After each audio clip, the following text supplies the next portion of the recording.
ከግለሰብ ጀምሮ እስከ ትልልቅ ድርጅት ከድርጅትና ከማህበራት ጀምሮ እስከ መንግስታት ድረስ ቁብን ያምኑበታል ብድርን ያምኑበታል ፕሮፖዛልን ያምኑበታል ስደትን ያምኑበታል ይሄ ፕሮግራም ግን እነኚህን ሁሉ አያምንባቸውም ይህ ቢዝነስ በአፍሪካ የመጀመሪያው ነው ፍጥረታት ሁሉ ለፈጣሪያቸው ይገዛሉ ፈጣሪ ደግሞ የፈጠረውን መግዛት ይችላል አላህ በሉት ኢየሱስ በሉት እግዚአብሔር በሉት የፈለጋችሁን በሉት ስለዚህ እኛ የፈጣሪ ፍጥሮች ነን ለማን ነው መገዛት ያለብን ለፈጣሪ ገንዘብ ለማን ነው መገዛት ያለበት ከዚህ በኋላ ገንዘብን እንገዛዋለን እንጂ አይገዛንም አድርጉት ቆይ ለምንድነው ግን ድሃ የሆንኩት ቤተሰቦች ድሃ ስለሆኑ ስትወለድ ዶላር ወይ ብር ጭነህ ስላልተወለድክ ሎተሪ ስላልደረሰ ውጪ ስላልተሰደድክ ኢትዮጵያ ስለተወለድክ የዛን ጊዜ ያንን ቦታ ግዛው ሲሉ ስላልገዛው ሰው ለምንድነው ድሃ የሆንከው ሲባል እነኚህን ሁሉ ኮተት ድርቶ ይፈልጋል በቃ ድሃ የሆንከው ሀብታም የመሆኛ መንገድን ማየት ስላልቻልክ ነው ኢትዮጵያዊ ጀግና መሬት ያበቀለች ዘላለም ታመስግን እሱን የወለደች የምድር ስጦታ ለኛ የፈጠረች ህይወት ለከበደው ኑሮን ለሚያማርር መፍትሄ ተገኘ ከአንድ የጀግና ዘር የመጀመሪያው ዙር ሰልጣኞች 10ኛ ወር ላይ ደርሳቸዋል በ100 ብር የጀመራችሁ ሰዎች አሁን በዚህ ወር 20798 ብር ካተረፋችሁ በትክክል አሳክታችኋል የ100 ሺውን እዚህ ላይ ከደረሳችሁ 94170 ብር አትርፋችሁ 589802 ብር ከደረሰ በትክክል አሳክታችኋል ቀላል መስሎኝ ዘልዬ ገብቼ ወገቤን ተያዝኩ የተባለውን ፐርሰንት ለአንድ ወር አሳክቻለሁ ሁሉም ወር ግን ወይ ፍንክች መነቃነቅ አቃተኝ ምንድነው ጉዳዩ የቱ ጋር ነው ከቢዝነስ ፕላኑ ጋር አኩኩሉ ጨዋታ የጀመርነው በ100 ሺህ ብር ነው የጀመርኩት እና 100 ሺህ ብር ነው ገበን ያዘ አንተ ሞኝ ነህ እንደኔ በትንሽ በ1500 ጀምራ አትዝናናም ምን ነው አሁን ያጨናነቀ የሰውዬ ካፒታሉ ከፍ ማለቱ እውነት አሰጥ አቶ በላይ በክፉ ቀን ለኢትዮጵያ ህዝብ ከፈጣሪ የተሰጠ ልዩ ስጦታ ነህ ለእኔ ነው ለሌላው አላውቅም ምክንያቱም የሚተቹ አይጠፉም አሁን እኔ 1 ሚሊዮን ብር አለኝ ምን ልስራ እባክህ አግዘኝ 900 ሺውን እርሳው ያንተ አይደለም አሉ 100 ብር ብቻ ይዘው ወደኛ ቢዝነስ ፕላን ማን ነው 100 ሺህ ብሩን ከፍ እናርገለትና ማለት ነው አይደለ ስራ ስሩ ይላል ደግሞም ተለወጡ ፕላኑ እሱ ጋር ነው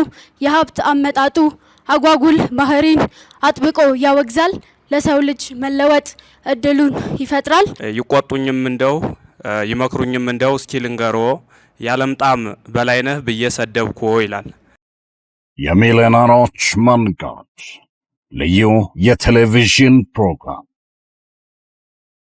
እጆት ላይ ምን ያህል ገንዘብ አለ ብዙ ገንዘብ ትንሽ ገንዘብ ምንም ገንዘብ አሳስቦት በዚህ ታላቅ መላ ይዘን መተናል ሚሊዮኖችን በአጭር ጊዜ ሚሊዮነር የሚሆኑበት የቢዝነስና የሥራ ጥበብ ስልጠና ልዩ የቴሌቪዥን ፕሮግራም የሚሊዮነሮች መንገድ በበላይ አትክልትና አስቤዛ መስራችና ባለቤትነት በበላይ መልቲ ሚዲያ ይዘጋጃል ዘወትር ቅዳሜ ከምሽቱ 2 ሰዓት ጀምሮ በሀገሬ ቴሌቪዥን ይቀርባል የሚሊዮነሮች መንገድ እንዴት ሚሊዮነር ሆናለሁ ብለው አይጨነቁም እኛ ዘንድ በተግባር ተፈትነው ውጤታማነታቸው የተረጋገጠ የቢዝነስ ጥበቦችን ይኮመኮማል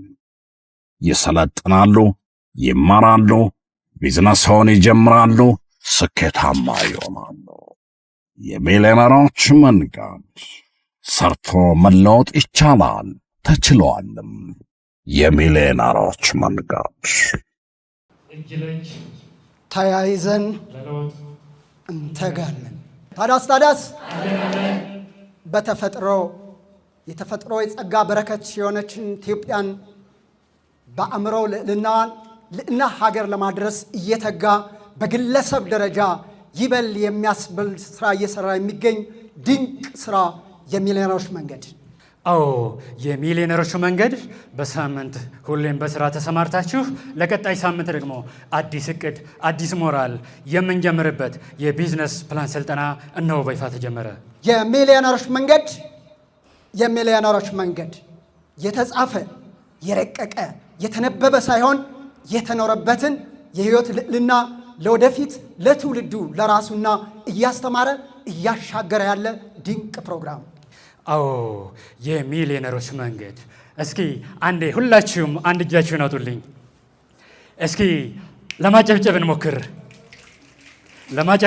እስኪ። አዎ አሁን ደግሞ ሁለት እጃችሁን አውጡልኝ።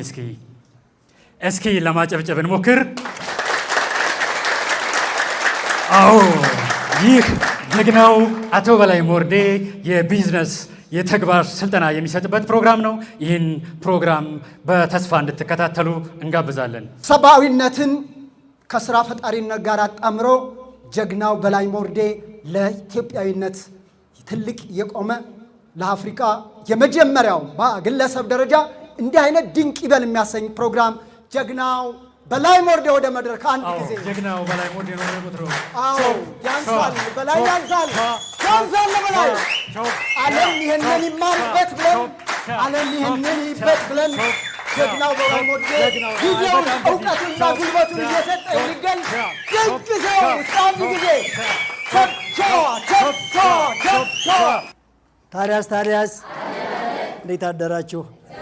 ዘወትር በዚህ ሰዓት የሚተላለፈው በሀገሬ ቴሌቪዥን ልዩ የቢዝነስ ፕላንና የስራ ጥበብ ፕሮግራምን በሚገርም ሁኔታ ለመጀመር እስኪ አንዴ ማሳያ አድርጉት እጃችሁን። ሞቅ መነቃቃት ነርቫችን ላይ የሚሰጠው የሆነ መልእክት የሆነ ዱካክ ምናምን ሀሳብ ምናምን እዳ ብድር ቁብ ምናምን እዛው ቻው አንዴ መጨብጨባ ቻው በሉት። በቃ ተሰናብቱ። ስታይል ማንኛውንም ፕሮግራም በማንኛውም ቀንና ሰዓት ማንኛውንም ፕሮግራም በማንኛውም ሃይማኖት ስንጀምር የአንድ ደቂቃ የለና ጸሎት እናስ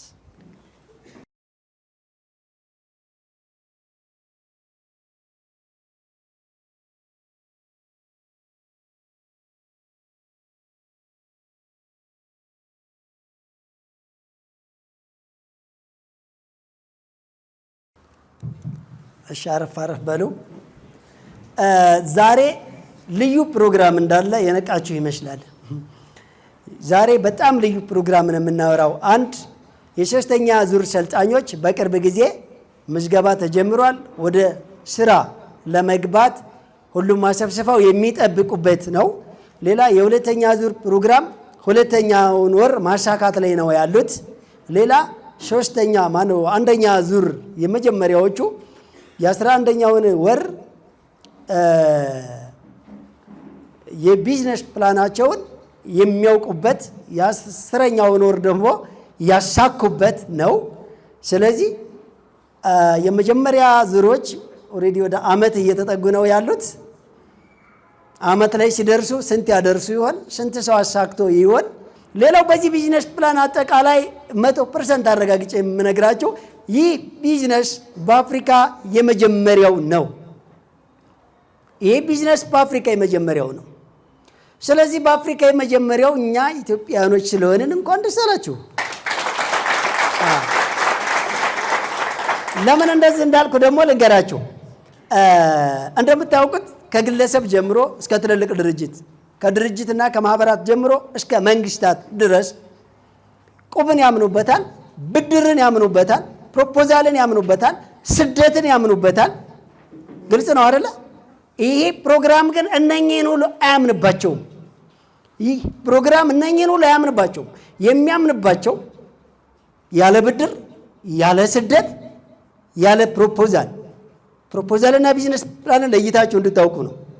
በቢዝነስ ፕላን ብቻ ሰው በመሆኑ ብቻ ህግና ደንብ አውጥቶ ያለማቋረጥ እድገትን ልምምድ በማድረግ ማምረትን፣ አገልግሎት መስጠትን፣ መነገድን፣ ኢኮኖሚና ስብዕና መገንባት የራሱ የሰው ልጅ የቤት ስራ እንጂ የገንዘብ አይደለም፣ የመንግስታት አይደለም፣ የግለሰብ አይደለም፣ የአውሮፓውያኖች ወይም የአረቦች ወይም የምንላቸው አሜሪካኖችም አይደለም።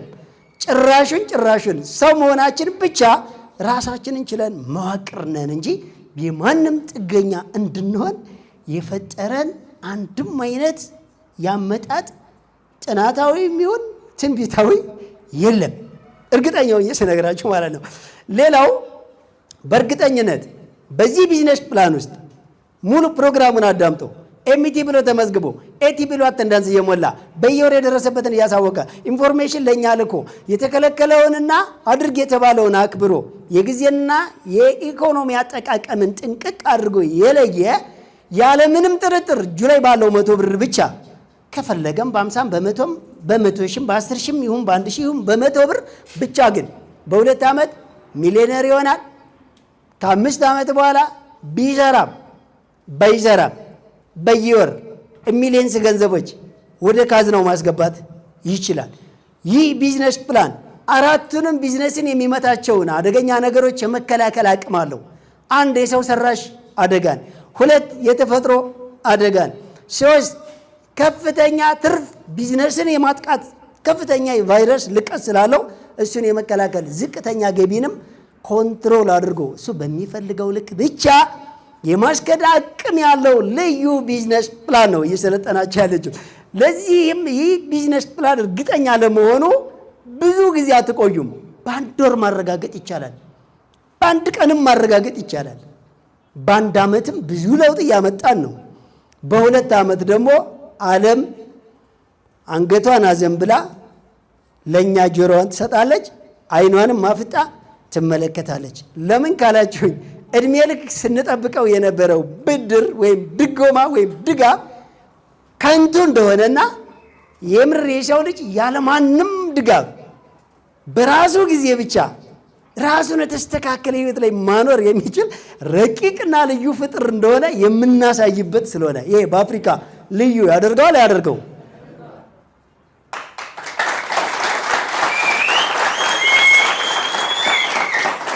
በጣም ጥሩ። እንግዲህ ልንገራችሁ፣ የመጀመሪያ ዙር ላይ ያላችሁ ሰልጣኞች እዚህ ካላችሁ በአካል እዚህ ከሌላችሁ ደግሞ በርቀት በስልክ እየገባችሁም ስለሚቻል 1 ወይም 2 ሰዎች የሄዱበትን አካሄድ ብቻ በማየት በቂ መረጃ ማግኘት እንችላለን። እንዴት ሄደው አሳኩ? ምን ተጠቀሙ? እንዴትስ ሊሆንላቸው ቻለ? ምን ገጠማቸው? ለወደፊቱ ምን አቅደዋል? ምን መስፈርት ነው ያሟሉት? የገጠማቸው ችግርስ ምን አጉድለው ነበር? እሱንም ደግሞ በደንብ እናያለን ማለት ነው። የሚገርማችሁ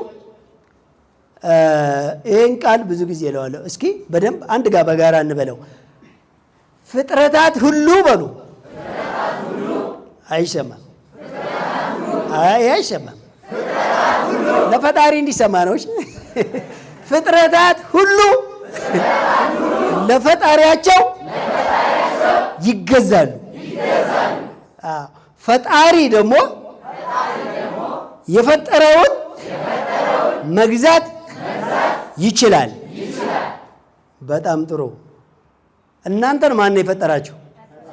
ፈጣሪ። እናንተ ግን ምን መፍጠር ትችላላችሁ?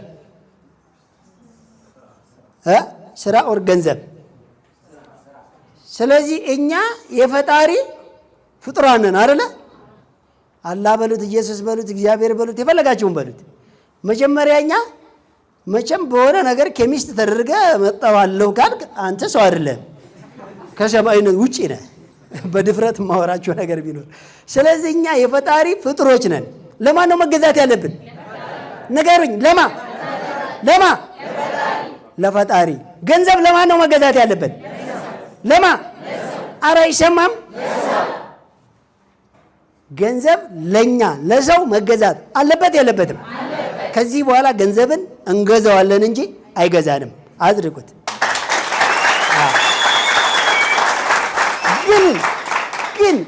ግን የሚገርመው አሁን እውነት እናውራና ሁላችሁም ይህን ሚዲያ የምትከታተሉ በሙሉ የምራውን ሰው ለፈጠረው ፈጣሪ እየተገዛ ነው ወይስ ለገንዘብ እየተገዛ?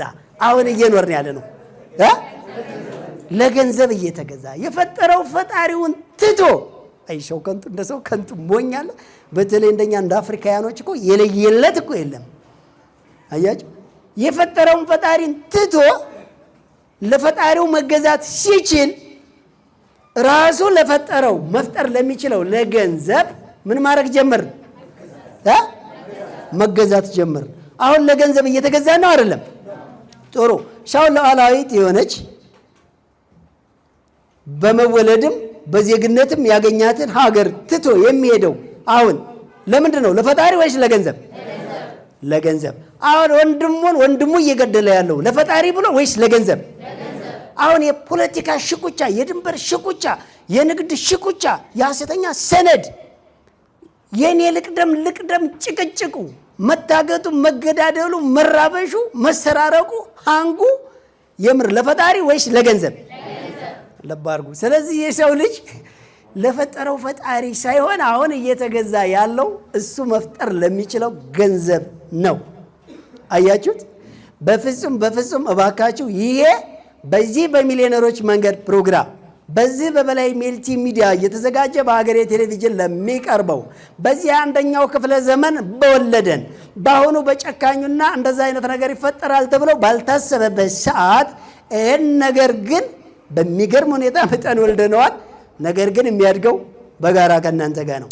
ስለዚህ ለዚህ ፕሮግራም ጆሮ ካልሰጠህ፣ ህጉን ካላከበርህ ለማ ጆሮ ልሰጥ ነው? የቱን ህግ ልታከብር ነው? በዚህ ፕሮግራም በሚሊዮነሮች መንገድ ስልጠና እመኑኝ ከዚህ በኋላ ፍጥረታት ሁሉ ለፈጣሪያቸው ይገዛሉ ከተባለ እኛ አረጋገጥ ነው። ከዚህ በኋላ ለገንዘብ አንገዛም። ስራ ለመጀመር ማንም ሰው መነሻ ካፒታል ስራ ለመፍጠር ገንዘብ የለኝም የሚባለውን ነገር አቃጥለህ አመድ አድርግና ጣለው። ከዚህ በኋላ ገንዘብ ቢኖርህም ባይኖርህም ገንዘብ የማፍጡር ነው፣ የሰው ግልጽ ነው አይደለ? ቆይ እኔ ለመሆኑ አብዛኞቹ ሰዎች ስራ አጣሁ ብላችሁ ታውቃላችሁ? አታውቁም? ስራ አጣሁ። ግን ስራ የት ነው? ወዴት ሀገር ነው ያለው? አድራሻው የት ነው? ስንት ነው ስልክ ቁጥሩ? ታውቁታላችሁ? ይስራል። ስራ አጣሁ፣ ስራ ጠፋብኝ። እንዴ ስራ ተፈልጎ የሚገኝ ነው ወይስ የሚፈጠር? የሚፈጠር እኮ ነው። ምንድነው ግን እያሰብን ያለ ነው? ስራ አጣሁ። ቆይ የት ነው ያጣው? የት ሄደ? ወዴት ማለት የማን ስራ? የማን ስራ ነው የምፈልገው? ያንተ ከሆነ የምፈጥረው ነው። በልክህ በአቅምህ በምፈልገው ርዝመት፣ በምፈልገው ቁመት፣ በምፈልገው ቅዝቃዜ፣ በምፈልገው ሙቀት፣ በምፈልገው ስፋት፣ በምፈልገው ከለር፣ በምፈልገው መልክ አንተ ነህ ስራን የምፈጥረው። አንተ ነህ ስራን ዳውንሎድ የምታደርገው። አንተ ነህ ዴቨሎፕ የምታደርገው። ከአእምሮ ስራን የምፈጥረው ራስህ ነህ። ስራ አጥቼ ነው ተባበረኝ። ስራ ጠፋብኝ። ስራ አጦች ቁጥራቸው ወንድሜ የማን ስራ ነው የምፈልገው? የሰው ከሆነ የሰው ነው። ስለዚህ የራስን ስራ ለመፍጠር ማንንም ማስፈቀድ የለብህም። ማንንም ማስፈቀድ የለብህም። እኔ ስነግርህ የራስን ስራ ለመፍጠር ነው የምልህ። በቃ እስኪ ለመሆኑ ዞረን የምንመካባትን እንደዚህ ከማውራታችን በፊት የሰራነውን እንደዚህ ከመናገራችን በፊት የተገበርነውን እንደዚህ ያዋጣል እርግጠኛ ነኝ እያልን ያለምንም ሰነድ ወተን ከማውራታችን በፊት ያረጋገጥንበትን ቀመሯን እስኪ ነያት። የምታውቁትም የማታውቁትም ይህንን ፕሮግራም ለመከታተል መዝለል። አሁን ደግሞ የተቸገር ነው እውነት ብሏል አንተ እያለ ሰው አንድ የልቡን ሲናገረው ሹጥ ብሎ ሰፈር መግባት። ታራስ ስታይል የተወሰነ ሰው ግማሽ ሰው የለም። ተመለሱ።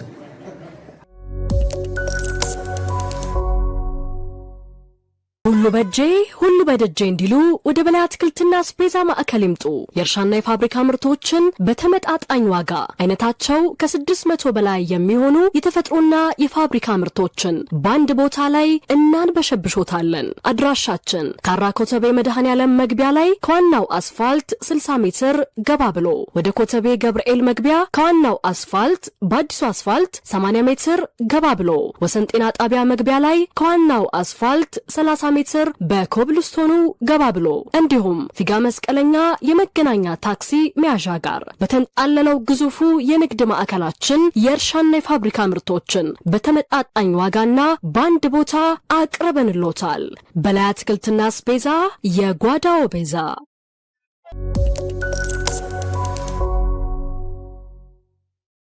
በልገረኝ እንግዲህ ወር ሙሉ ቆይቼ 100 ብር በ100 ብር ስራ 100 ብር ማትረፍ ያቅተኛል ካልከኝ ምኑ ነው የሚያቅተው?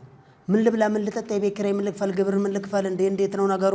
እስከዛሬ የሚሰራውን ስራ እየሰራ ሁሉ ነው ነገር አድርግ። ነገር ግን የ100 ብሩን ቢዝነስ እንዳትነካ ነው እያልኩ ያለሁት። የሚቀጥለው ወር ላይ ከ100 ብር ጋር 200 ብር፣ የሚቀጥለው ወር ላይ ከ200 ብር ጋር 400 ብር፣ የሚቀጥለው ወር ላይ ከ400 ብር ጋር 800 ብር፣ ከሚቀጥለው በኋላ 100% ማትረፉን ያቆማል። 100% ትርፋለሁ። ያው ግን ወር ሙሉ ቆይቶ በአንድ ጊዜ አላልንማ 30 ጊዜ አመላልሰ ነው። ስለዚህ ከዛ በኋላ ደግሞ 90% በአንድ ወር 720 ብር ማትረፍ ቻለ። የሚቀጥለው 1368 ብር ማትረፍ ቻለ። የሚቀጥለው 2599 ብር ማትረፍ ቻለ። የሚቀጥለው 4387 ብር ማትረፍ ቻለ። የሚቀጥለው ላይ 7900 ብር ማትረፍ ቻለ። የሚቀጥለው ላይ 14201 ብር ማትረፍ ቻለ። የሚቀጥለው ላይ 20798 ብር ማትረፍ ቻለ። የሚቀጥለው ላይ 34317 ብር ማትረፍ ቻለ። የሚቀጥለው ላይ 56624 ብር ማትረፍ ቻለ። ተሳስቻለሁ?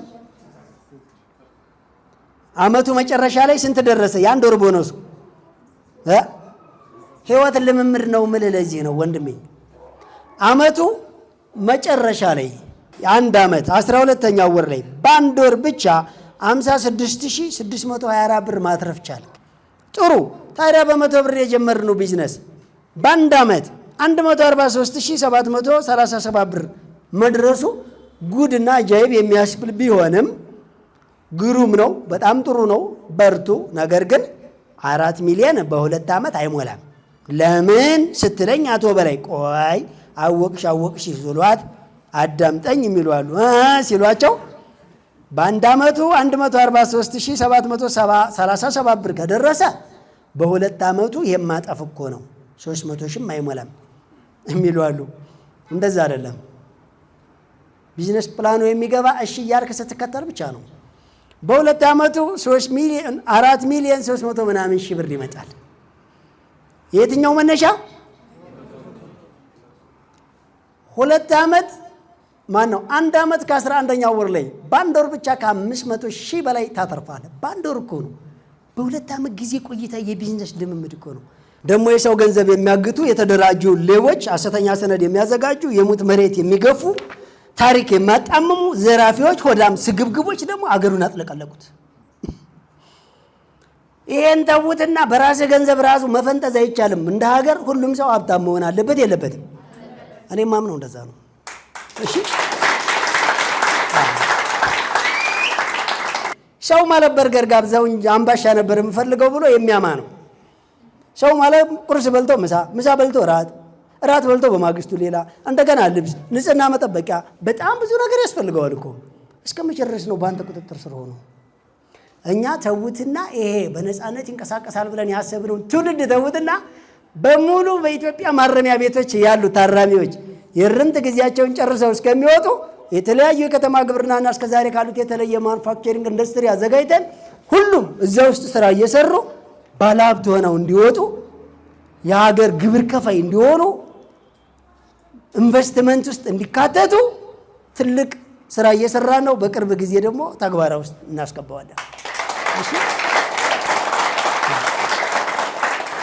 ተውት ወጣቱን፣ ተውት ጤነኛውን፣ ተውት ጎልማሳውንና ማለት ነው አካል ጉዳተኞች በቀረቻቸው አካል እንዴት ሰርተው እንዴት ባለሀብት እንደሚሆኑ እጃቸው ላይ ባለች ገንዘብ ባሉበት ቦታ ሆነው ምንም ገንዘብ ከሌላቸው እኛ መነሻ ካፒታል ከራሳችን ማንንም ሀገር፣ ማንንም ግለሰብ፣ ማንንም የመንግስት ካዝና ሳንጠይቅ ከራሳችን ድርጅት እየሰጠን ለራሱ አካል ጉዳተኞችንም በቅርብ ጊዜ ከቤተሰብና ከመንግስት ከሀገር ጥገኝነት ወጥተው እንደ ማንኛውም ሰው የራሳቸው ኢንቨስትመንት ኖሯቸው አልፎ ጭራሽ ለሀገር ግብር ከፋይ ባለሀብቶች እንዲሆኑም እናደርጋለን። ይሄንንም እናሳያቸዋለን። ሲጋራ፣ ፑል ቤት፣ ከረምቡላ፣ ቤቲንግ፣ ቨርቹዋል፣ አቫተር ምናምን፣ ቁማር፣ ሱስ፣ ሌላ የመሳሰሉ ለምደበት ሊሆን ይችላል። እኔ አላውቅም። ወደ ውጭ ለመሄድ ፓስፖርት አውጥተበት ሊሆን ይችላል። ለፍቅረኛ የሆነ ነገር ገዝተበት ሊሆን ይችላል። ያ ሲፈርድብ በ2500 የተገዛ ወርቃማ የሚመስል ወርቅ ቀለበት ብላ አንጠልጥላል። ጋብቻው ከፈረሰ ቆይቷል። ያሳደካቸው ልጆች ሌላ ጣጣ ውስጥ ነው ያሉት። ለአንድ ለልጅ ሳልሆን አልቀርብ ገና በመጀመሪያ ትልቅ ትምህርት ቤት ያስገብታል። ማትውጣጣው ነገር ውስጥ አንድ ቀን ስራ ሲቋረጥ እንደገና ሌላ ነገር አንድ ልጅ ቢሰበር 100 ሺህ ብር ላጥንት ማሳከሚያ የለም። በዛ ላይ ደግሞ ልጅ ወደፊት ገና ኬጂ ተማረ ብለ ድንኳን ወጥረ ጭራሽ በሬ ካልታረደ ድግስ ነው ትላለ፣ ልደቱ ነው ትላለ። ምን እንደሆነ አላቅልም። አገር ድግስ ትደግሳለ። ከዛ ብድር አለብህ። ሚስት አርቲፊሻል ጸጉር ካላረገች፣ ጥፍሯን እንደ ውሻ ካልሰቀለች፣ አጭር ቀሚስ ካለበሰች፣ ሱሪ ካላቀያየረች አትሄድም። ሜካፕ ትገባለች፣ ሌላ ጉዳይ ነው። ብዙ ብድር አለ። ዱቤ ያለብህ ሱቅ እንደያይ አምሽታ ትገባለ። በዛ ላይ አከራዬ ከዘራ ይዞ ሲቆረቁር የለም። ከዛ እየኖር ነው ትላለ። እሁድ እሁድ ረፍት ነው ብለ ትጉላላለህ። መዝናናትና መጉላላትን በደንብ ላይ አባቴ መኖሪያ ቤትን ጭራሽ እንደ እስር ቤት ቁጠረው። አንተ አሁን ሰላም እንቅልፍ መተኛት የለብህ። የምሬን ነው የማወራቸው። የሻው ልጅ ጭራሽ በማንኛውም እድሜ ላይ ይሁን በ2 ዓመት ጊዜ ውስጥ ከማህበራዊ ህይወት ራሱን ማግለል አለበት። ራሱን ማዳመጥ አለበት። ትምህርት ቤት በር ላይ ትዝ ይላቸዋል። ችቦ አለ። ያ ችቦ ምንድን ነው? መብራት። ምንድን ነው ያ መብራት? እዚህ እውቀት ስታውቁ አእምሯችሁ ይበራል። እስከ ዛሬ ጨለማ ነበራችሁ እኮ ነው እያለ ያለው። አንድ ሰውዬ እንደዚህ አለኝ፣ በላይ እንደ ልብህ ታወራለህ፣ ለምንድን ነው ማፈራው አለኝ። ለምን እፈራለሁ ስለው፣ ግን አንተን ማን ያስተማረ አለኝ። ማስ ቢያስተምረኝ ምን አገባ? ማስተምር ትክክል እስከሆነ ድረስ ለመሆኑ የመጀመሪያውን ዲግሪ ዲግሪ እንዳስተማረው ታውቃላችሁ? የመጀመሪያውን ዲግሪ አስተማሪ ማስረጃ አላችሁ? ማን እንዳስተማረው? አሁን ስንተኛው ጄኔሬሽን ላይ ነው ያለነው? 5ኛው። አንደኛው ጄኔሬሽን ምን ነበረ? የድንጋይ ዘመን። ከድንጋይ ዘመን ወደ አደን ዘመን ለመንቀሳቀስ ማን አስተማረው? ራሱ። አይ አይደለም፣ ማስረጃ ሰርቲፋይድ ከሌለ እዛው በድንጋይ ዘመን ላይ ተኛ ልትለው ያምራል። የድንጋይ ዘመን ማለት አጠገብህ ተኝተህ የመጣውን መብላት ብቻ ነው። ምንም ከሌለ ትሞታለህ። የአደን ዘመን ተንቀሳቅሰህ የተሻለ እጽዋትና የተሻለ እንስሳቶችን አድኖ መመገብ ነበረ። ከአደን ዘመን እንደ የግብርና ዘመን መጣ። ማን አስተማረው? አዲስ ነገር በመጣ ቁጥር ውጤቱን ነው ማየት ያለብህ። ከየት እንዳመጣው ነው መመራመር ያለብህ። ምን አይነት ነገር ነው? እንዴት ሰርቲፋይድ ሆነ? እንዴት ልትማር ቻልክ? እንዴት ይሄ ነገር ይችላል? ይሄ ከአእምሮ በላይ ነው። ለአንተ ነው ከአእምሮ በላይ። ስለዚህ ከአደን ዘመን ኢንዱስትሪ ዘመን ማነው የግብርና ዘመን ሲመጣ ምን ማድረግ ቻሉ? የተሻሉ እንስሳቶችን አድነን ከመብላት እናራባቸው፣ የተሻሉ እጽዋቶችን አድነን ከመልቀም እናራባ፣ እናለስልስ፣ እንዝራ፣ ከእንስሳ ንክኪ ከሌባ እንጠብቃቸውና ምን እናርጋቸው? ሲያፈሩ ሲያድጉ ሲረቡ እንመገብ፣ የሰባውን እንረድ፣ ያፈራውን እንብላ አሉ። ይሄ አዲስ ነገር ነው አይደለም? አዲስ ነገር ይኸውላችሁ። ከእርሺ ከማን ነው ከግብርና ዘመን ማን መጣ ንገሩኝ? ኢንዱስትሪ ዘመን መጣ አልመጣም? ኢንዱስትሪ ዘመን ሲመጣ እንዴት ደግሞ ኮረንቲ ወፍጮ ይፈጫል ትላለህ? ሰው ነው እንዴ? ሰይጣን ነው። እኔ በሰይጣን አልገለገልም። በመኪና ጭራሽ ሰይጣን ነው። እኔ በመኪና በሰይጣን አልሄድም። በስልክ ሲወራ ሰይጣን ነው። እኔ በሰይጣን ጋር አላወራም። እንደዚህ እየተንገታገትን ስንቴ ጎትት ናት ወደ ኋላ ሀገራችን። እንዴ አዲስ ነገር በመጣ ቁጥር አይሆንም ከምትል እንዴት እንደሚሆን አሳየኝ ማለት ይቀላል ወይስ ማንኛው ይሻላል? እንዴት እንደሚሆን አሳየኝ ብለህ ካሳየህ በኋላ ተቀበል። ስንተኛው ጄኔሬሽን ላይ ነው ያለ ነው? ይኸውላችሁ አሁን ደግሞ የኢንዱስትሪ ዘመን የአየር ብክለት አለው። ትልልቅ ካፒታል ያስፈልገዋል፣ ቦታ ያስፈልገዋል። አሁን ወደ ምን ሄድን ደግሞ? ኢንፎርሜሽን ቴክኖሎጂ ዲጂታል ዘመን ላይ ነው አሁን ደግሞ ያለው። ከዛ እንዴት ሊሆን ይችላል በላይ ደግሞ አሁን የዲጂታል ዘመኑ ላይ ደግሞ ጭራሽ በላይ ምን አለለ? አዲስ ጉድ ይዞ ልመጣ። አንተ ስንት ብር ተበድረህ እህትህን አረብ ሀገር ልካል፣ ሚስትህን አረብ ሀገር ልከህ የሌላ ጫፓ ትመለከታለህ። እንደገና ለመሰደድ እድሉን ብታገኘው አብዛኛው ሰው ዲቪ ሞላል ሄዶ ለመደብደብ ሰው ሀገር ብዙ ነገር እናቅዳለን። ጭራሽ በ100 ብር ሚሊዮነር መሆን ይቻላል ሲል በላይ ክዋል አብዛኛው ሰው ምታት ነው። ይሄ መንፈስ ነው። መሪጌታ ነው ያሉ መንግስት ነው የላከ እንድታደነጋግር ነዋ። ይቺ ነገርማ 666 ነች አይደለ? 666 አይደለም 100 ሲደመር 100 200 ነው። እኛ በ66 ብር መቻልም በ100 ብር ነው ያለው። እንዴ ምን ወራቅ ነው እናንተ? እኛ ቤተ መንግስት ሳይሆን ራሳችን ቤት የምንኖር ሰዎች ነን። ይሄ ቢሮ ራሳችን የተከራዩ ራሳችን ፊኒሽንግ ያደረግ ነው። ገብታችኋል?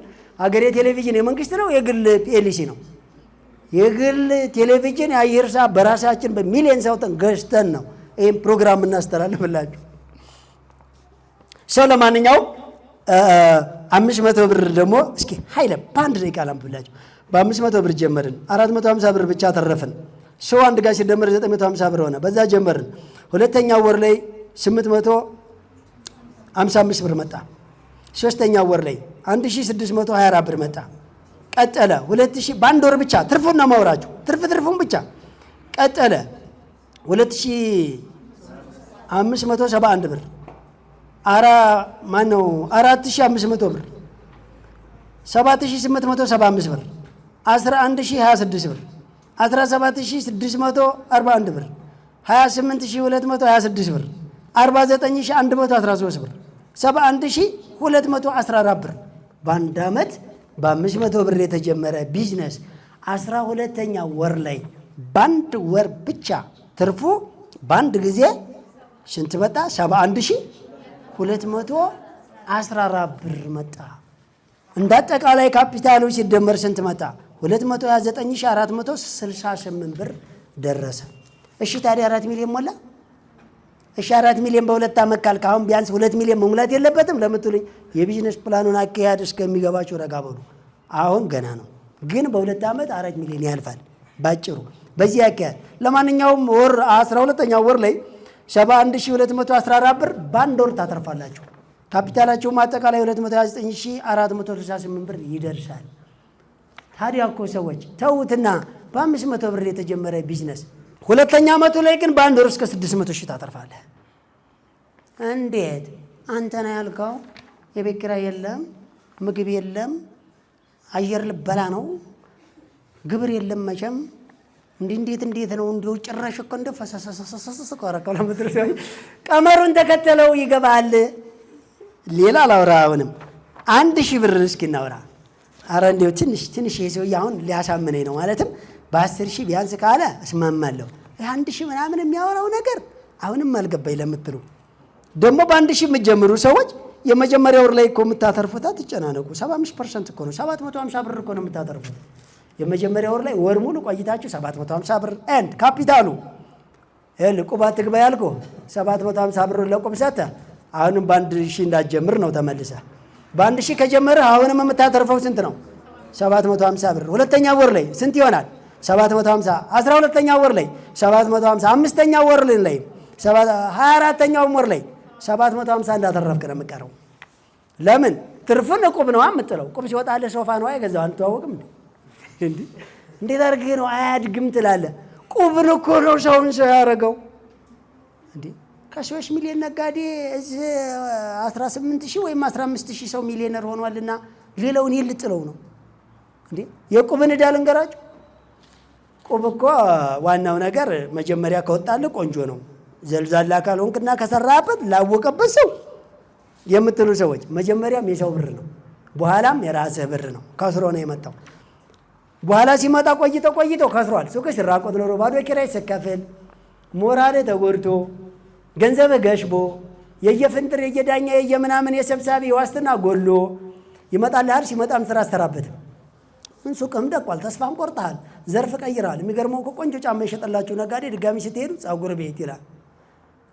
ለቆታል ፀጉር ቤት። እስኪ ቆይ እንደኔ መላጣ ትሆናላችሁ ወይም ፀጉር ካላችሁ ልስተካከል በዛው። እንግዲህ መቼም ጫማ ልገዛ ነበር የመጣሁት። ቆንጆ ጫማ ሸጦልኝ ፀጉር ተስተካክላችሁ ድጋሚ አረ ቆንጆ ፀጉር ቤት አለ ብላችሁ ጓደኛችሁ ይዛችሁ ስትመጡ ይከራያል። ከስራው ለቆታል። ስራው መሽሎት ብሎ ይቀይራል። እኔ እኮ አንዳንድ ሰው አሁንማ ጾታ ቢቀየር የሚቀይር ሰው አለ። ልጆች ሆነን ድንገት 100 ብር ካገኘን ገበያ እንሄድና ምን ልግዛ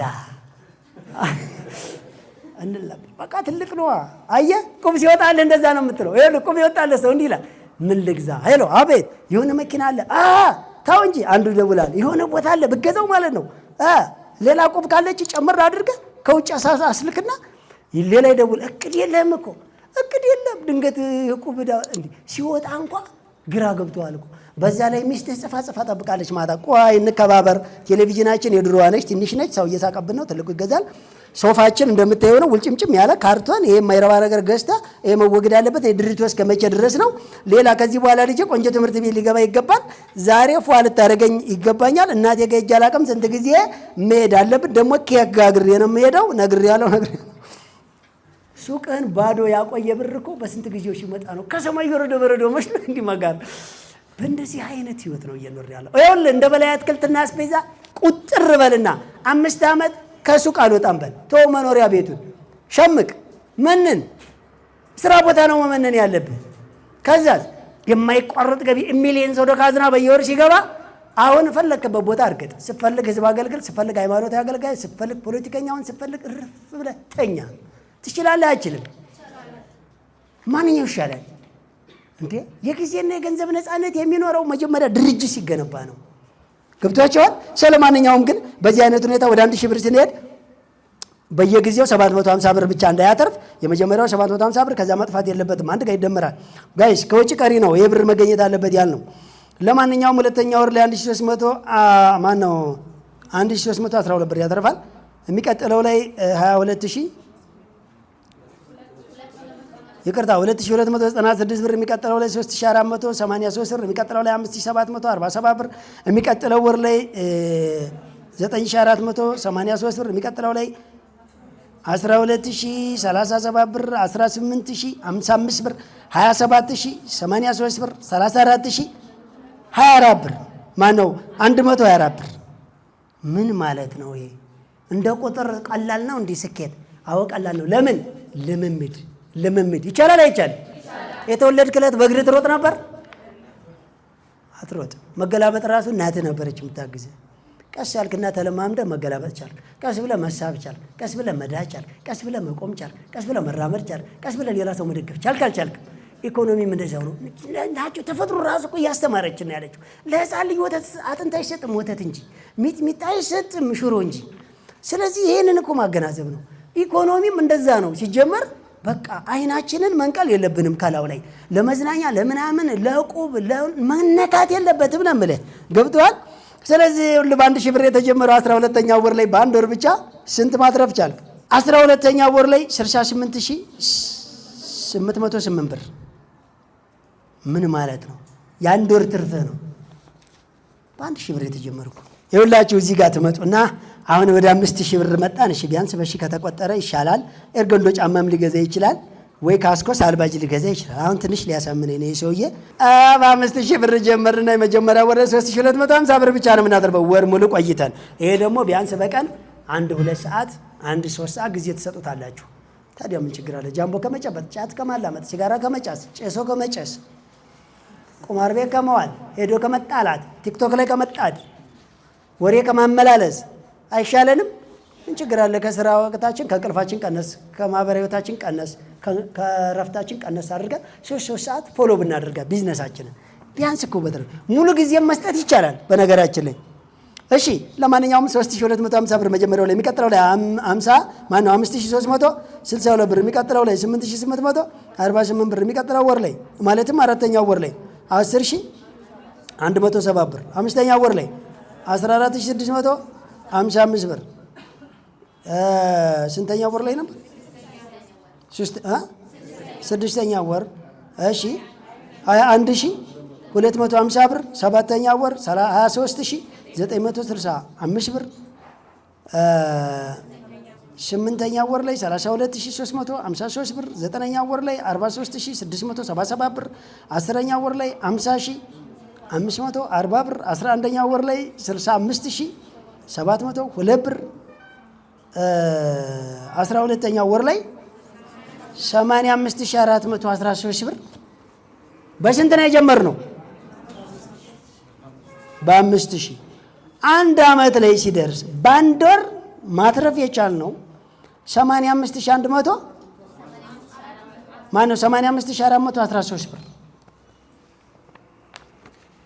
ለንገራችሁ። ሁለተኛው ዓመት ላይ ሲደርስ እስከ 500,000 በአንድ ወር ብቻ ማትረፍ ትችላላችሁ።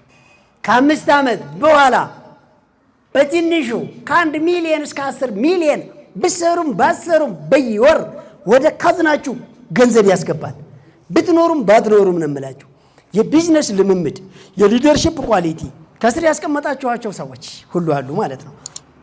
እንደዚህ ካልን እስኪ ሁሉንም ነገር እንዝለለውና እሺ ካፒታሉ መጀመር የሚቻለው ስንት ነው በሉኝ። ታውቁታላችሁ። በ100 ብር የጀመረው መጀመሪያ ወር ላይ ስንት ነው የሚያተርፈው ብለናል? 100 ብር። በ100,000 ብር የጀመረው ደግሞ 24% ስለሆነ 20.4% ስለሆነ 20,400 ብር ማትረፍ መቻል አለበት። ስንት? አሁን ጎበዝ 20,400 ብር ማትረፍ ይሻላል ቀላሉ ወይስ 100 ብር ማትረፍ? ቀላሉ ማን ነው? ቀላሉ 100 ብር ነው።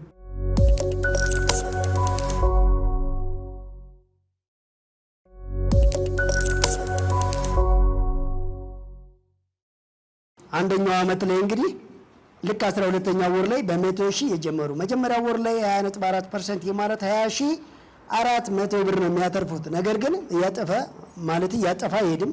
20.4% ማለት ወር ሙሉ ቆይቶ ነው። በነገራችን ላይ ከዚህ በላይ ያለው ፐርሰንት ለኢንቨስትመንት ለተለያየ ወጪ እንዲውል ተብሎ ነው። ለማንኛውም ይሄ በሂደት የሚገባችሁ ይሁንና 12ኛው ወር ላይ ግን 133,354 ብር ያተርፋል በአንድ ወር ውስጥ ማለት ነው። 12ኛው ወር ላይ በአንድ ወር ብቻ 133,354 ብር ማትረፍ እንችልና እንዳጠቃላይ ግን 835,218 ብር በአንድ ዓመት እንዳጠቃላይ ይደርስና ይሄ ራሱ ግን ሁለተኛው በዚሁ ቢዝነስ ፕላን ብቻ ጋይድ ከተደረገ 2 ዓመት ላይ እስከ 4 ሚሊዮን ነው የሚደርሰው። ዝቅተኛ ወደ 4-5 አይነት አካሄድ አለ። እሱን ከሚሊዮነሮች መንገድ መጽሐፍ ላይ ነው የምታገኙት። ይሄ ሁሉን ለማብራራት ጊዜ እንዳያንሰን ሲባል ዝቅተኛውን 4 ሚሊዮን ከፍተኛውን 80 ሚሊዮን አድርገው ነው የሚያስቀምጠው። በምንድን ነው ልዩነት የሚፈጥረው? ወደ 4 አይነት አካሄድ ስላለ ዛሬ በቀደም 100 ብርን በ2 አይነት እንዳየነው ይመጣላቸዋል። ለማንኛውም ግን 4 ሚሊዮን ቢደርስ ቅር ይላቸዋል? ሶስተኛ ዙሮች ጥንቃቄ አድርጎ በቅርብ ጊዜ ስራ ይጀመራል። ጊዜ የለኝም፣ ገንዘብ የለኝም፣ ቤት ኪራይ ተወደደ፣ እንዴት አድርጌ ቆይ ልረጋጋ አልገባኝም የሚባል ነገር አሁንም ራሳቸውን ለሌላ ዙር ሞራል ውድቀትና እንደገና ለሌላ ስቃይ እያጋለጣችሁ ነው ያላችሁት። ለማንኛውም ወደ አሳካችሁ ልምጣላችሁ። የመጀመሪያው ዙር ሰልጣኞች 10ኛ ወር ላይ ደርሳችኋል። በ100 ብር የጀመራችሁ ሰዎች አሁን በዚህ ወር 20,798 ብር ካተረፋችሁ አሁን ካፒታላችሁ 52,796 ብር ከደረሰ በትክክል አሳክታችኋል። ይህን ላሳኩ ሰዎች ኮንግራ ብለናል። የሚቀጥለው ወር ላይ 11ኛ ወር ላይ የምትጠነቀቁት ነገር የሚቀጥለው ወር ላይ በ100,000 ብር በ100 ብር ብቻ የጀመራችሁ ሰዎች አሁን የሚቀጥለው ወር ላይ እስከ ታህሳስ 26 ድረስ የምታሳኩት ግን 34,317 ብር በዚህ ወር ማትረፍ አለባችሁ። እንዳጠቃላይ የዛሬ ወር በ26 87,113 ብር መድረስ አለበት ካፒታላችሁ። ይህም የማታደርጉ ከሆነ በየሳምንት ስልጠናውን ተከታተሉ። ያልገባችሁን ነገር ጠይቁ። ሰው የተባላችሁት ነገር አስተካክሎ በእርግጠኝነት እዚህ ላይ ስትደርሱ ይህን ካፒታል ሪሳይክል ሲስተም ብቻ ይህን ህግ እንዳትለቁት። በ2 ዓመት 4,300,000 ላይ ዝቅተኛ እንገናኛለን ማለት ነው። በ500 ብር የጀመራችሁ ሰዎች ካሁን ስታሳኩ የመጣችሁ ሰዎች አሁን 10ኛ ወር መጨረሻ ላይ ስለደረሳችሁ 11ኛው ወር ላይ የምታተርፉት ካሁን ጀምሮ ግን እዚህ ወር ላይ 49,113 ብር 49,113 ብር በዚህ ወር ማትረፍ አለባችሁ እስከ ታህሳስ 26። ካፒታላችሁ ግን መድረስ ያለበት 158254 ብር። ይሄን ካደረጋችሁ የዛሬ ወር በትክክል አሳክታችሁታል። በአንድ ሺህ ብር የጀመራችሁ እስካሁን ስታሳኩ የመጣችሁ አንደኛ ዙር ሰልጣኞች 10ኛውን ወር ኦሬዲ ጨርሳችኋል። 10ኛው ወር ላይ አሁን ትርፋችሁ 34124 ብር ከሆነ አሳክታችሁታል። ካፒታላችሁ አጠቃላይ ግን 115373 ብር ከደረሰ አሳክታችሁታል። ቀጣይ ግን ይህን 11ኛው ወር እስከዛሬ ወር ማለት ታህሳስ 26 ድረስ ግን የምታሳኩት በዚህ ወር የምታተርፉት ወደፊት 48456 ብር አጠቃላይ ካፒታላችሁ መድረስ ያለበት 163829 ብር መድረስ አለበት። ይህን እንዳረሱ አሁንም የአንደኛ ዙር ሰልጣኞች እስካሁን ስታሳኩ የመጣችሁ በ5000 ብር የጀመራችሁ ሰዎች 10ኛው ወር መጨረሻ ላይ ናችሁ። በዚህ ወር ላይ ያተረፋችሁት 50540 ብር ከሆነ አሳክታችኋል። ከነበራችሁ ካፒታል ጋር 219008 ብር ከደረሰ አሳክታችኋል። ኮንግራ ብለናል። በ10000 ብር የጀመራችሁ ደግሞ እዚህ ወር ላይ 59680 ብር ካተረፋችሁ 59680 ብር ካተረፋችሁ አሳክታችኋል። ካፒታላችሁ አጠቃላይ 265476 ብር ከደረሰ ተሳክቷል። ቀጣይ ወር ላይ እስከዛሬ ወር ታህሳስ 26 ድረስ ግን በዚህ ወር ብቻ 76988 ብር ማትረፍ አለባችሁ። የዛሬ ወር በታህሳስ 26 ድረስ 342464 ብር ግን ካፒታላችሁ አጠቃላይ መድረስ መቻል አለበት። በዚህ ስታንዳርድ ስትሄዱ ከ4 ሚሊዮን ብር በላይ ይደርሳል በሁለት ዓመት ማለት ነው። በ20 ሺህ ብር የጀመራችሁ ሰዎች አሁን 10ኛው ወር ስላለቀ በዚህ ወር 80577 ብር አትርፋችሁ ከሆነ ትክክል እየሄዳችሁ ነው። አጠቃላይ ደግሞ ካፒታላችሁ 402888 ብር ከደረሰ ተሳክቷል። ቀጣይ እስከ ታህሳስ 26 ግን ትርፍ 100722 ብር ማትረፍ አለባችሁ በዚህ ወር ብቻ። የ30 ሺህ ብር የጀመራችሁ ደግሞ 10ኛው ወር ተጠናቋል። የመጀመሪያ ዙር እስከ 10ኛው ወር ስታሳኩ የመጣችሁ አሁን 85382 ብር አትርፋችሁ ከሆነና አጠቃላይ ካፒታላችሁ 473480 ብር ከደረሰ አሳክታችኋል። የሚቀጥለው ወር ላይ ግን በዚህ ወር ብቻ 104166 ብር ማትረፍ አለባችሁ። አጠቃላይ እስከ ታህሳስ 26 ወደፊት 577650 ብር መድረስ አለበት ካፒታላችሁ ማለት ነው። በ40 ሺህ የጀመራችሁ ደግሞ 82363 ብር ማትረፍ ከተቻለ ልክ ናችሁ። 494181 ብር ከደረሰ አጠቃላይ አሳክታችኋል። ቀጣይ ግን በዚህ ወር ብቻ የምታተርፉ 98836 ብር ማትረፍ አለባችሁ። 593017 ብር ከደረሰ ቀጣይ እስከ ታህሳስ 26 አሳክታችኋል ማለት ነው። የቀጣዩን ወርም አሁን የደረሰበትን ምን ያወራኋችሁ በ50 ሺህ የጀመራችሁ ሰዎች አሁን 10ኛው ወር ላይ ስለደረሳችሁ እንደ አጠቃላይ ትርፍ ብቻ 80 ሺህ። በነገራችን ላይ አፕ ባደረገ ቁጥር ያንዳንዱ ካፒታሉ እንደየካፒታሉ እየተለጠጠ የሚሄደው ግር እንዳይላችሁ በየ3 ወር ቼንጅ እያደረገ ሲመጣ የሚሻሻለው ነገር አለና ለማንኛውም የተቀመጠው ላይ ብቻ ተከታተሉ እናንተ። ዞሮ ዞሮ አጀስትመንት ተስተካክሎለታል። በ50 ሺህ የጀመራችሁ ሰዎች 10ኛው ወር ላይ ስትደርሱ 80779 ብር አትርፋችሁ ከሆነ በዚህ ወር ልክ ናችሁ። 529 ሺህ እና 533 ብር ትርፉ ከደረሰ ልክ ነው። ቀጣይ እስከ ታህሳስ 26 ግን 11ኛው ወር ላይ ማለት ነው ትርፋችሁ 95319 ብር መሆን አለበት በዚህ ወር የምታተርፉት። ቀጣይ ግን እስከ ታህሳስ 26 624872 ብር መድረስ አለበት። 85246 ብር ትርፍ ነው በዚህ ወር። 558837 ብር ከደረሰ አሳክታችሁታል።